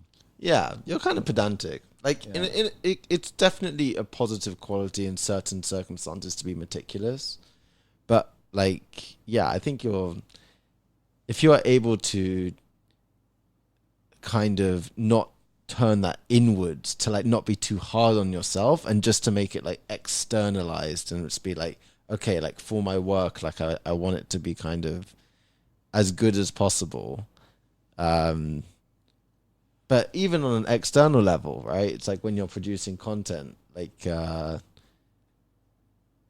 Like I think sometimes the tunnel vision you might have about like your perfection is kind of not like how it's like seen by others. Mm-hmm. So like it's like I used to play piano at like recitals, and the best thing that used to help me before was that if the audience don't know what the piece is supposed to sound like, then I can make a mistake and they wouldn't know it. So obviously for me, I could like be crazy, like just go nuts at myself. But you just reminded me, Fred Fate was one of my favorite mentors. It was like in the theater academy in college, a professor for performing arts. he always said that when we did a bit or a play or something, we always had like self-analysis. He wanted to hear it before he gave us our notes about the performances. But he always says that each and every one of you always bring out the flaws. But when I spoke with the audience, when they left the auditorium, they said it was the most amazing act, the most amazing like performance, blah, blah. They didn't know that you missed a line. They didn't notice that that stutter that you're talking about, they thought is a part of the character. Mm-hmm. So it's exactly, so he drilled it into us like, don't talk about it because like you said, like if you make a mistake playing the piano, if you won't talk about it, no one will know it. They will think it's a part of the masterpiece. Mm-hmm. And that's one thing that I remember I learned from him, but I still, I always do it, but in a way, I'm admitting to it. In a way, I feel I have tremendous respect for people who have the ability to do big things and they're humble. I love humble human beings. It doesn't matter if it's a celebrity, like when I was talking about the restaurant I used to be a manager in. The celebrities that I love the most, the ones that are huge, like I'll give you the two biggest examples that I can think of is Denzel Washington and Ben Affleck. Huge names. And they're so freaking humble, the way they talk with everyone. Mm-hmm. I admire that. And a part of being humble is talking about your flaws. Like I'm human. I'm just, it worked well as a police officer. I had the authority to give someone a ticket or to arrest someone, and I didn't. It made me feel better. Mm-hmm. So in a way, that's the motivator, the inner motivator of giving myself shit. I think that's the conflict there, not just totally. I think that the thing is avoiding that paralysis by analysis. Where that biggest Achilles heel. So it's like, let's say on one side of the scale you have people who are just reckless and careless and just like don't really care about what other people think, and on some level maybe are like psychopathic to a bit, like they kind of lack empathy. And on the other side you have people who are like very, very considerate, very, very critical of themselves, and like have high expectations of other people, and like have a lot of faith and trust in other people. Mm-hmm. And then it's kind of like, okay, you can talk about the pros and cons of both sides, but if we focus on the side now of like the people who are more kind of meticulous and pedantic, it's like there's almost a point where I wouldn't necessarily say it's naivety. It's like in terms of the result, you're not getting the result that you want. Like, so if you want to kind of have like an impact of like what you're putting out in the world, and you become your own worst enemy. Right. And it's like, so it's almost like sometimes when you, like, for example, having faith in people, like you have too much faith in people, you've lost your presence in the situation, and like you've kind of made yourself kind of easy to be manipulated, easy to be I would say taken advantage of. So you kind of got to find that like healthy level of skepticism and cynicism where like you don't kind of turn yourself inside out. But like you said, I mean, when you see the other side where it's like people who like don't have that at all, then they've lost their humanity on some level. And getting that balance is like an ever ongoing dynamic. Yeah, absolutely. It's like walking on rope. Yeah. And if you ask me which one I prefer, I definitely prefer the people who are, have higher expectations and like tougher standards. I've always said that the people who I find most seductive in life, and I'm not talking now just on a sensual, like a sexual level, like the people who like most seductive, they are the people with the highest expectations, with the highest demands, but not on like, it's like it, and people sometimes think of it like in a negative way that people have high expectations. No, it's like they like want the absolute best from life. Right. They want the best from other people. They look at you, they expect the absolute best from you. Right. and to such an extent that like you don't want to disappoint them. Yeah. You want to like reach that ideal that they have for you. And that's like you're inspiring yourself because of like their positive image of you. Like Right, it's yeah. so encouraging. Mm-hmm. Absolutely. Yeah. Great points. Wonderful points. Wonderful points there, my friend. Wonderful. What do you say? We're wrapping it up Yeah, on the 2 hours? I think so. I mean, do you wanna say anything about what's happening next? What the next tattoo is, or Next tattoo, I think I told you. Well, I mentioned it on podcast. Can't remember if it was the American flag on my left arm from elbow to wrist. Which most people, when I tell them, they're telling me that I'm a nutcase. the true patriot? Yeah, Yeah. a big ass American flag. Who are you voting for in 2020? Elizabeth Warren or Bernie Sanders. I hope one of them makes it to the finals. Yeah. What if Hill Dog comes back into the? You don't need Hill though. If Joe Biden makes it, I'll be as disappointed as any Democrat would. Well, not any, but most Democrats will. I mean, you can always come to China if Trump wins again. Oh my God. But you know what? Here's the thing. This is what I love about America. And I think it's in every country. But specifically in America, I can say no matter who the president is, it's never going to change to a point where the whole country is going to become North Korea or something. Americans are strong. We have the wonderful thing of checks and balances. There are different states. You know, if you don't like it in one state, you move to another.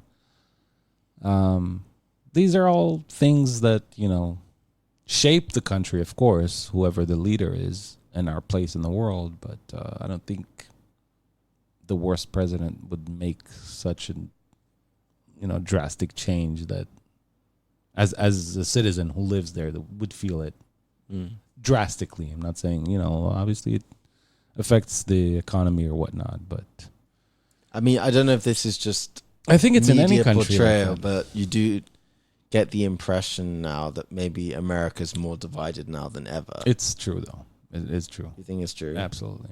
Yeah, it's true. And, yeah, there's many factors to that. Yeah, America is changing. To me, from my point of view, I think the biggest divide is secularism and religion. I think that's This country too. Yeah. Well, here for a good reason, because it's a religious country. I consider it. That's why sometimes I say I don't see it much of a difference between here and Iran.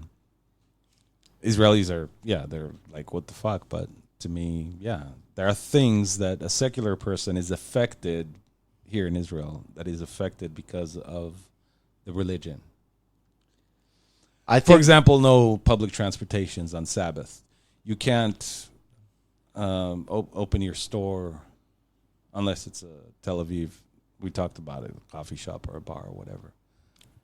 Yeah, I think that we're talking about different gradations, though. I mean, Iran, I think till quite recently, like, women weren't, like, I think that was Saudi Arabia, but, like, you know, I mean, homosexuality, I believe, is still illegal there. I mean, yeah, it's not that extreme, but still, I feel that there, like, you know what? I loved Jim Jeffries' Freedom stand-up that he was making fun of America's freedom, but jokes aside, you really feel like how free America is compared to being here. Now, this is from my point of view, yeah. I'm sure there are many people who lived in the States for many years and came back to Israel will disagree with me, but for me, a huge aspect of my life is sexuality, and over here it's so suppressed. Maybe not so openly, but it is. It feels like, to me, it feels like Iran, and it's not. Makes it more exciting, no? Huh? Doesn't it make it more exciting? You're doing something you're not supposed to do.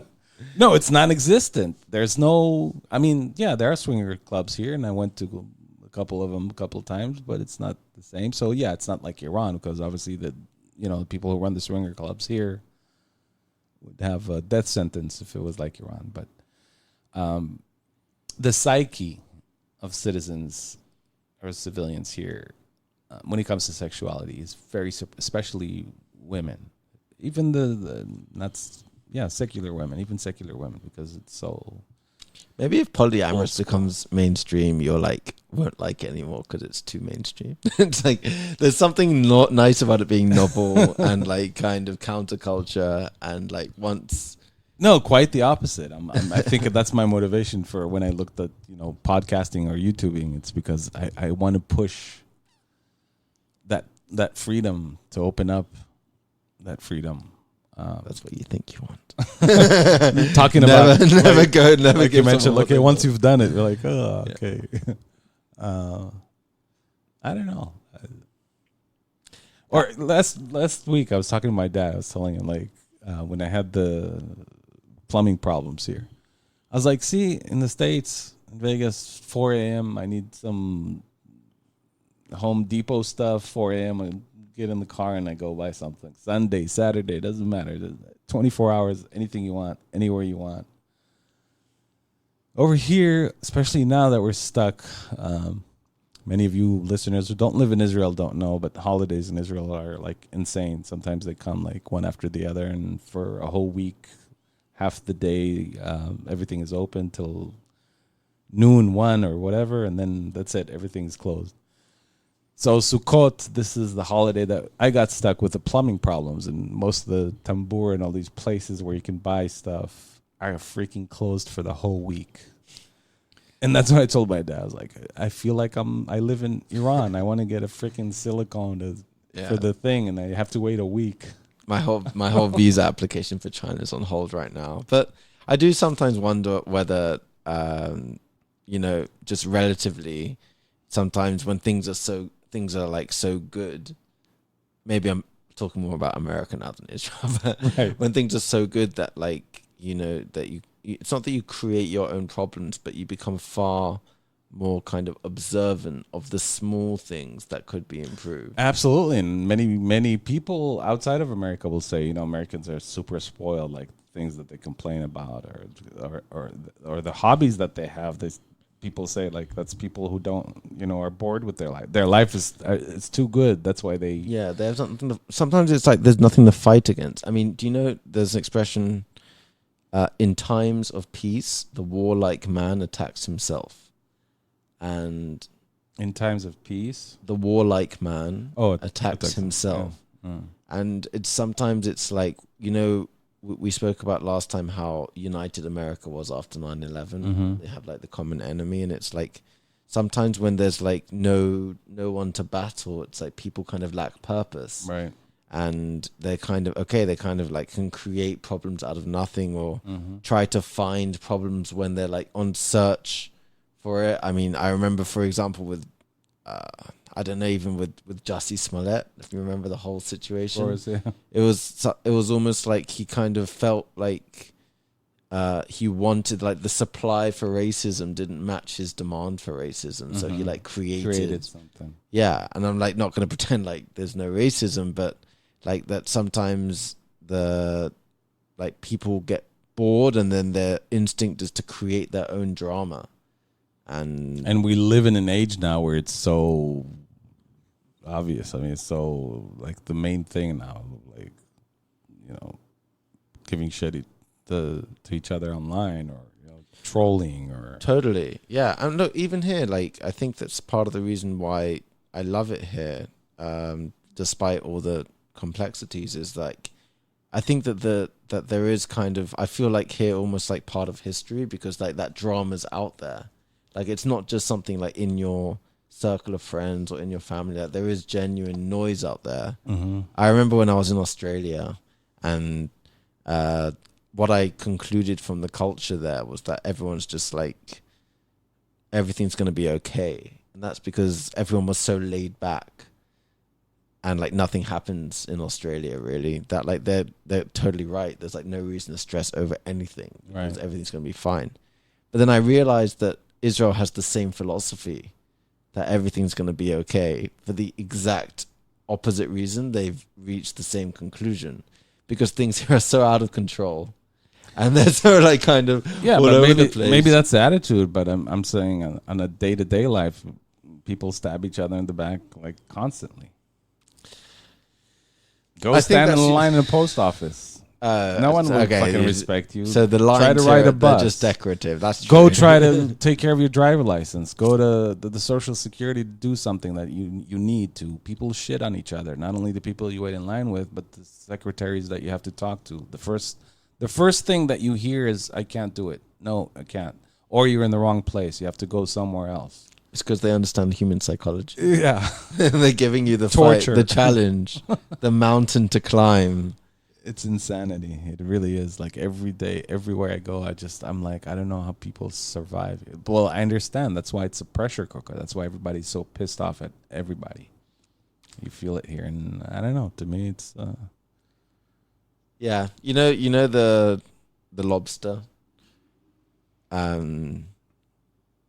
When it feels like it's under pressure, that is the moment that it realizes that it's time to change. So it's like at the moment that the lobster like feels like that pressure, like that's the moment that it knows it needs to change its shell. Okay, the same applies to the crab, like the hermit crab, right? And I think that on the one hand, you don't want too much pressure because that can make people just crumble. But that when you don't have that pressure, that you never know that like you don't give yourself the environment for change. So like you kind of need that pressure to an extent in order to kind of have the that you know that like, okay, now it's time to make a change and to evolve. See, ladies and gentlemen, though he sounds British, this is a true Israeli talking. See, I'm trying to I need the rationalize pressure. confirmation. I love the pressure. Why do I suffer here? I need to find good rationalization, okay, to like kind of back up the That is the so. insanity. That's the most Israeli thing you've ever said. See, there's pressure in nature. We need people stepping on our skulls. I in am order the to crab looking for my next shell. Yeah. I am the diamond after thousands of years of pressure. No, as you know, I'm a hedonist. I love. Don't give me pressure. Don't give me stress. And don't get me wrong. Now, especially in my acting years, I've had times where I lived in my car. I've had hard times in the States, but still, it was stress-free living in your car. I can't describe it. I don't know how. It's you don't have any stress. I always say, and this is a famous sentence that I say since my teen years, I think, I'd rather be homeless in America than living in a mansion in Caesarea in Israel. They must have comfortable benches over there. Yeah, exactly. I don't know. I But mean, it's individual. Again, great examples. My dad and my sister, they could not connect with living in the States. It vibrated the wrong way for them. And those are the things, like you said, they love the Israeli, the pressure, that everything is real, everything is in your face. Like over there, it's too nice. Like people are too nice. Everything is too clean, too organized. It drove them nuts. My dad and my sister, like crazy. So people say, again, this is going to be another Israeli expression of mine, that abroad, people act like they love you, but they actually hate you. And here they act like they hate you, but they actually love you. And of course, it's not that simple, but there is something about the brutal honesty, maybe too honest sometimes, about living here, where like sometimes abroad, you kind of have that fake niceness. But don't get me wrong, there are times here where you go to like a government building or to like customer service in a clothing store, you're like, can you just be fake nice for like one moment? Just like, just like, just put it on. That's one thing that I always hear Israelis talk about, especially our students sometimes when we compare America to Israel, is the fakeness. And it drives me crazy. I'm like, and one time I told I forgot her name. You'll probably know. I'll point her out one time who's here. That we were talking about it, and I told her, Israelis see Americans as fake because they can't comprehend like being nice to a stranger. They don't have it in their sphere. They don't know. If a person that doesn't know me is nice to me, he wants something. If he doesn't want something, he's fake. That's the mentality of the Israelis. That's funny. Yeah. And I told them that. I was like, I think the Israelis are so like harsh and so like rude, because if they don't want anything from you, there's no point for me to be nice. That's the Israeli. Like, why would I smile to you if I don't know you, or if I don't need anything from you? If we're not going to talk. I'm not going to see you tomorrow. Why would I smile and say good morning? So we're too cynical. Like we assume everyone has an agenda. Like, what do you want from me? Right. Why are you being nice to me? What do you want? That's the Israeli mentality, because I only heard that from Israelis, that they say Americans are fake. They're nice. They're smiling. Like the person that I don't know walks by me in the morning on the street and smiles and says good morning. Like, it's so fake.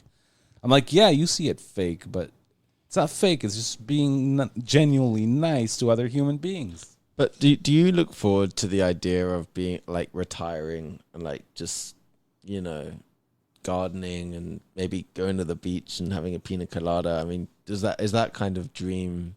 Yes. Like, just like no obligations and just kind of. Yep.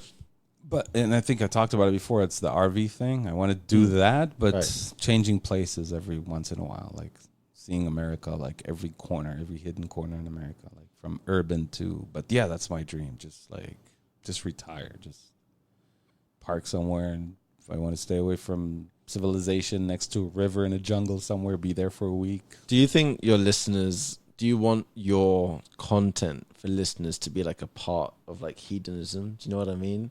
For them to just like derive enjoyment from like pleasure. Do I want them to have it or want it? Their approach towards your content. Like, do you think that you want for people? I mean, of course, you want it to be educational and for you to like kind of shine a light on all these topics that you think kind of to drive out the darkness and like to really like show like this is the situation with sexuality. Look what they've done in Holland. Look what in drugs, what they've done in Portugal, and prostitution and all the sex workers. But like, so do you kind of apply the standards you have for yourself on others and say, okay, this is how I want to live my life, like about like kind of really putting pleasure up on a pedestal and really like kind of being like, this is like my top value. This is like, I want to like be good to myself and to like treat myself well, and I want my environment to be nice. Like, do you think that that's the way that your listeners will maybe want to like also engage with your podcast? That like you kind of have that message, and that in terms of their life, that they kind of see your content as kind of being in line with that. Do you understand what I'm saying? Not so much. Like, do I want to change or encourage them to do that? Like, I don't understand. Not exactly. I'll give you an example. Like, let's say, for example, for me, like intellectually, like I really like philosophical ideas and kind of exploring and kind of like stumbling around ideas and kind of like going on these kind of rants almost, where people like don't know what they're going to say, but they kind of like stumble around, and it's like serendipitous, like that, like they might find out that they said something that they didn't even realize that they were going to say. So like when I'm thinking about like 2020 foresight and like kind of like what I would want, like if I was my own listener, it would be kind of like on that intellectual level, that it would be kind of like a learning experience that like people come out after like listening to it for however long and being like, okay, I feel like more knowledgeable now. Like I feel like I've learned something. But like there could be another approach towards it where I say, no, actually I want the podcast to be an enjoyable experience. Like, and that's what I mean by more a hedonistic angle. That like when people like listen to. Yeah, so when people like listen to it, they will live through the joy and the hedonistic part of it. Right. Yeah, I see what you're saying.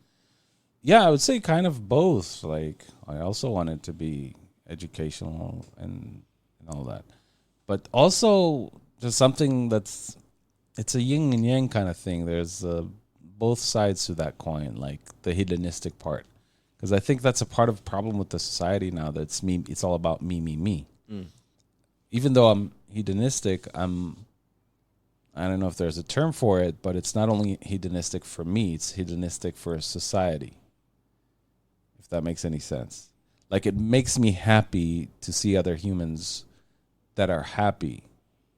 Does that make sense? So and also what you said also last time about like oxytocin, that like when you kind of are nice to other people, like we have that kind of endemic and inherent to the way our brain works. Exactly. Like we have that oxytocin released when you like, make someone happy. When you help. Yeah. So there is that kind of collective side to it. I have to say, from the outside, and I've not really been here on a day-to-day basis, like I know that you like tend to describe yourself as being kind of like really just appreciating, let's say, not laziness, but kind of just like chilling out and the good life and all that. Like, you actually, Carter, is quite hardworking. And I think that, and I wonder whether that's like kind of like, you're like, okay, the hedonism isn't for now. It will be. I want it, but it's like not for now. And I'm kind of building up to that, towards that in the future. But I think that sometimes, like we spoke about, maybe the incongruency between like what you think you want and what you actually want. And I think that the best way to know what people actually want is through their actions, like not necessarily what they say. So that if, like, for example, if you were to like make a list now of the podcast that you listen to and that kind of thing, like how many of those, like, I feel like you're actually very intellectually curious. Yeah, and that's absolutely. that doesn't necessarily go hand in hand with hedonism, if you know what I mean. Like, hedonism would be like kind of just like kind of the more enjoyable topics, and some of the more intellectual ones are kind of difficult to wrestle with and like give you more mental stimulation. You really need to like focus sometimes to really understand, you know, Sam Harris talking about free will, or even. But I think you're separating the two, that it has to be either or. Yeah. Which I disagree. I am making it too black and white. Yeah, that's true. But I disagree. I think it's I don't know. Part of me, it's the hedonistic part, but also the very curious part, and curious like beyond the sky. You know, like looking outwards into the universe. I think you could still do that while laying on the beach with a coconut cocktail. Yeah, I mean, maybe I'm being too objective about hedonism. Maybe hedonism is more kind of that subjective thing where if for you, your pleasure is derived from knowledge and kind of mind-blowing ideas. Yeah, hedonism basically, it's self-pleasure, comfort, disassociating and distancing from the opposite, from discomfort and stress and anything that makes you feel uncomfortable. I don't know. You can find many Israelis that enjoy that stress and love that thing, and that's their hedonism. You know, it's very individual, but it's basically what makes you happy and comfortable. So, like, but do you think there's an issue of maybe sheltering yourself from the harsher realities of life? I really don't see any correlation between the two. Like, if you're hedonistic, then. So the extreme of hedonism could be like a safe space in university, where like you don't want to expose yourself to something that would make you uncomfortable, or like a trigger warning before the Joker movie, because you wouldn't want to confront something that would kind of give you distress. Again, it is relativist, because it's like for one person, Right, no, but that's true. That's what it is. It's pretty much, I said that before. It's like not staying away from anything that can cause you any stress. okay. But I don't see why does it have to be, if I choose that, then working hard or being intellectual or being curious is the opposite, or No, they can't you're go right. together hand in hand. Yeah, I think that they can actually go together. I think that maybe the stereotype of hedonism is kind of not doing a lot, and maybe that's That's the first time I heard it. Okay, maybe for me, That's why I was wondering when you said you're hardworking, and I was like, what does that have to do with hedonism? I mean, I think that my image or my stereotype of hedonist is someone that just wants to retire and like go to the beach and just sip pina coladas all day. And when I think about that idea, I think should we type it in really quick? the definition. Yeah. Yeah, sure. I think to myself that I would get bored within like 2 weeks, and I'd like want to kind of have something to challenge myself, but I plead the sixth. Yeah, it has nothing to do with lazy. You're talking about lazy, but Yeah. okay. Hedonist, a person who believes that the pursuit of pleasure is the most important thing in life. A pleasure seeker. There you have it. It has nothing to do with lazy. Yeah. So if it gives me pleasure to work 20 hours a day, I can be hedonistic and workaholic at the same time. It's anything that gives me pleasure and staying away from anything that makes me feel uncomfortable. Or that harms other people. Or harms other people. Yeah. Like, but it's all about pleasure and comfort and feeling good, and which to me correlates directly with sexuality and being comfortable in my environment.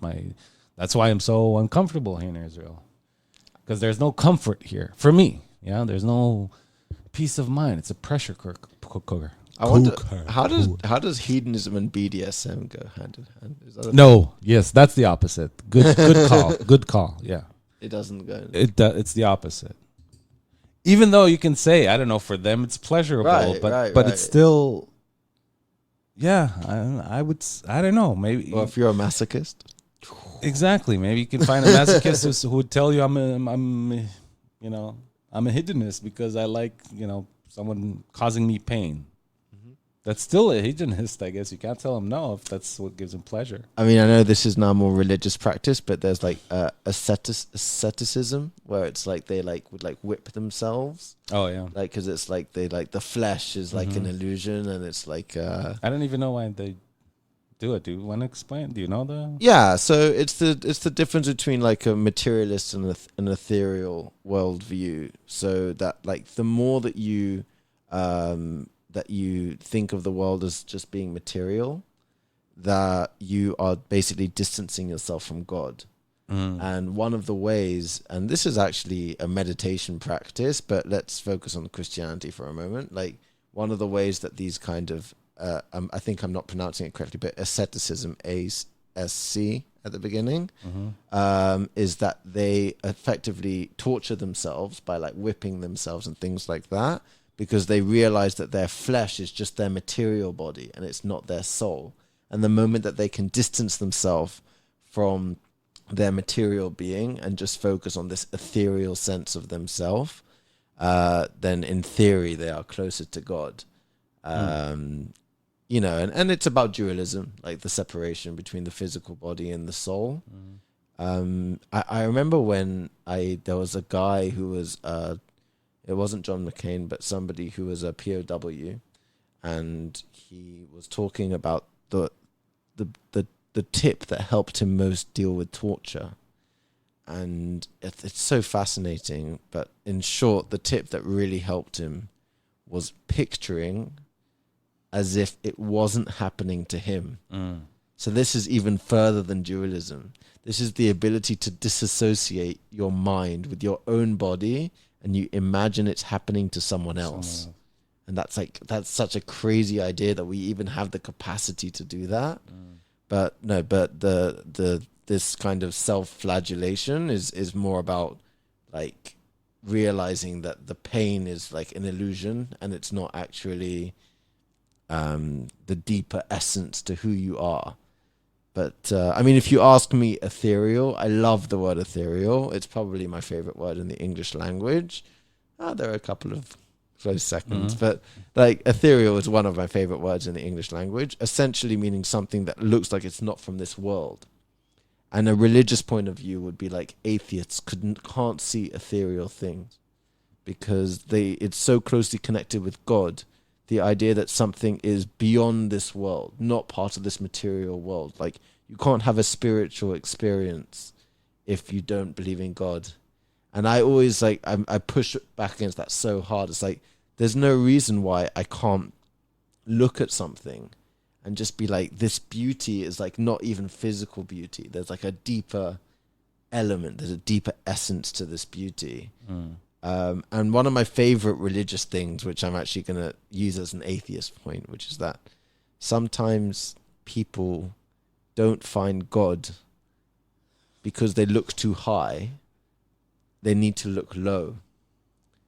In other words, you find God by realizing it's in like the little things. It's like the cell, like in the flower, just like looking at a flower and like just like understanding like how meticulous it is. And I just like, I take that, I love that expression, just take the God out of it. Yeah. And I'm just like, you can just like stare at a flower, like stare at it for like 10 minutes and just be like, there's like some beauty here, which is just like not the flower itself. There's like some like deeper essence to it, which is like spiritual. There's one shortcut to get to that immediately. Psychedelics. LSD. You just described many of my trips. LSD. Yeah. That's why sometimes you look at things like, oh my God, that is fascinating. This dry leaf. It's like My hand. the hands. I don't know what's with LSD in the hands. I like think I move this finger and then it moves. Yeah. So, I guess that's that. We'll wrap it up. Call it a day. Yes. 2.5 hours. Yes. I guess it's enough. Until next time. Until next time, my lovely peeps. Yes. As always, peace and love. Peace and love. And And thank you for coming. with pleasure, Joseph. I hope we'll do it at least once more before you fly out. Yes. Yeah, I think so. We got like a month Let's to do go, it. so We will. for sure. And we were talking maybe of adding more guests. So, anyways, yeah, follow. And guys, if you have any feedback, okay, Joe, like maybe plug some of your social media, like I know that you have done before, but we would love to hear like any topics you might want to be discussed, Right. any questions, anything in the current news maybe that like you really want Joe's view on. And Adams. Yeah, me too. Yeah, But yeah. But yeah, it's yeah. PJP. Say something, guys. Say anything.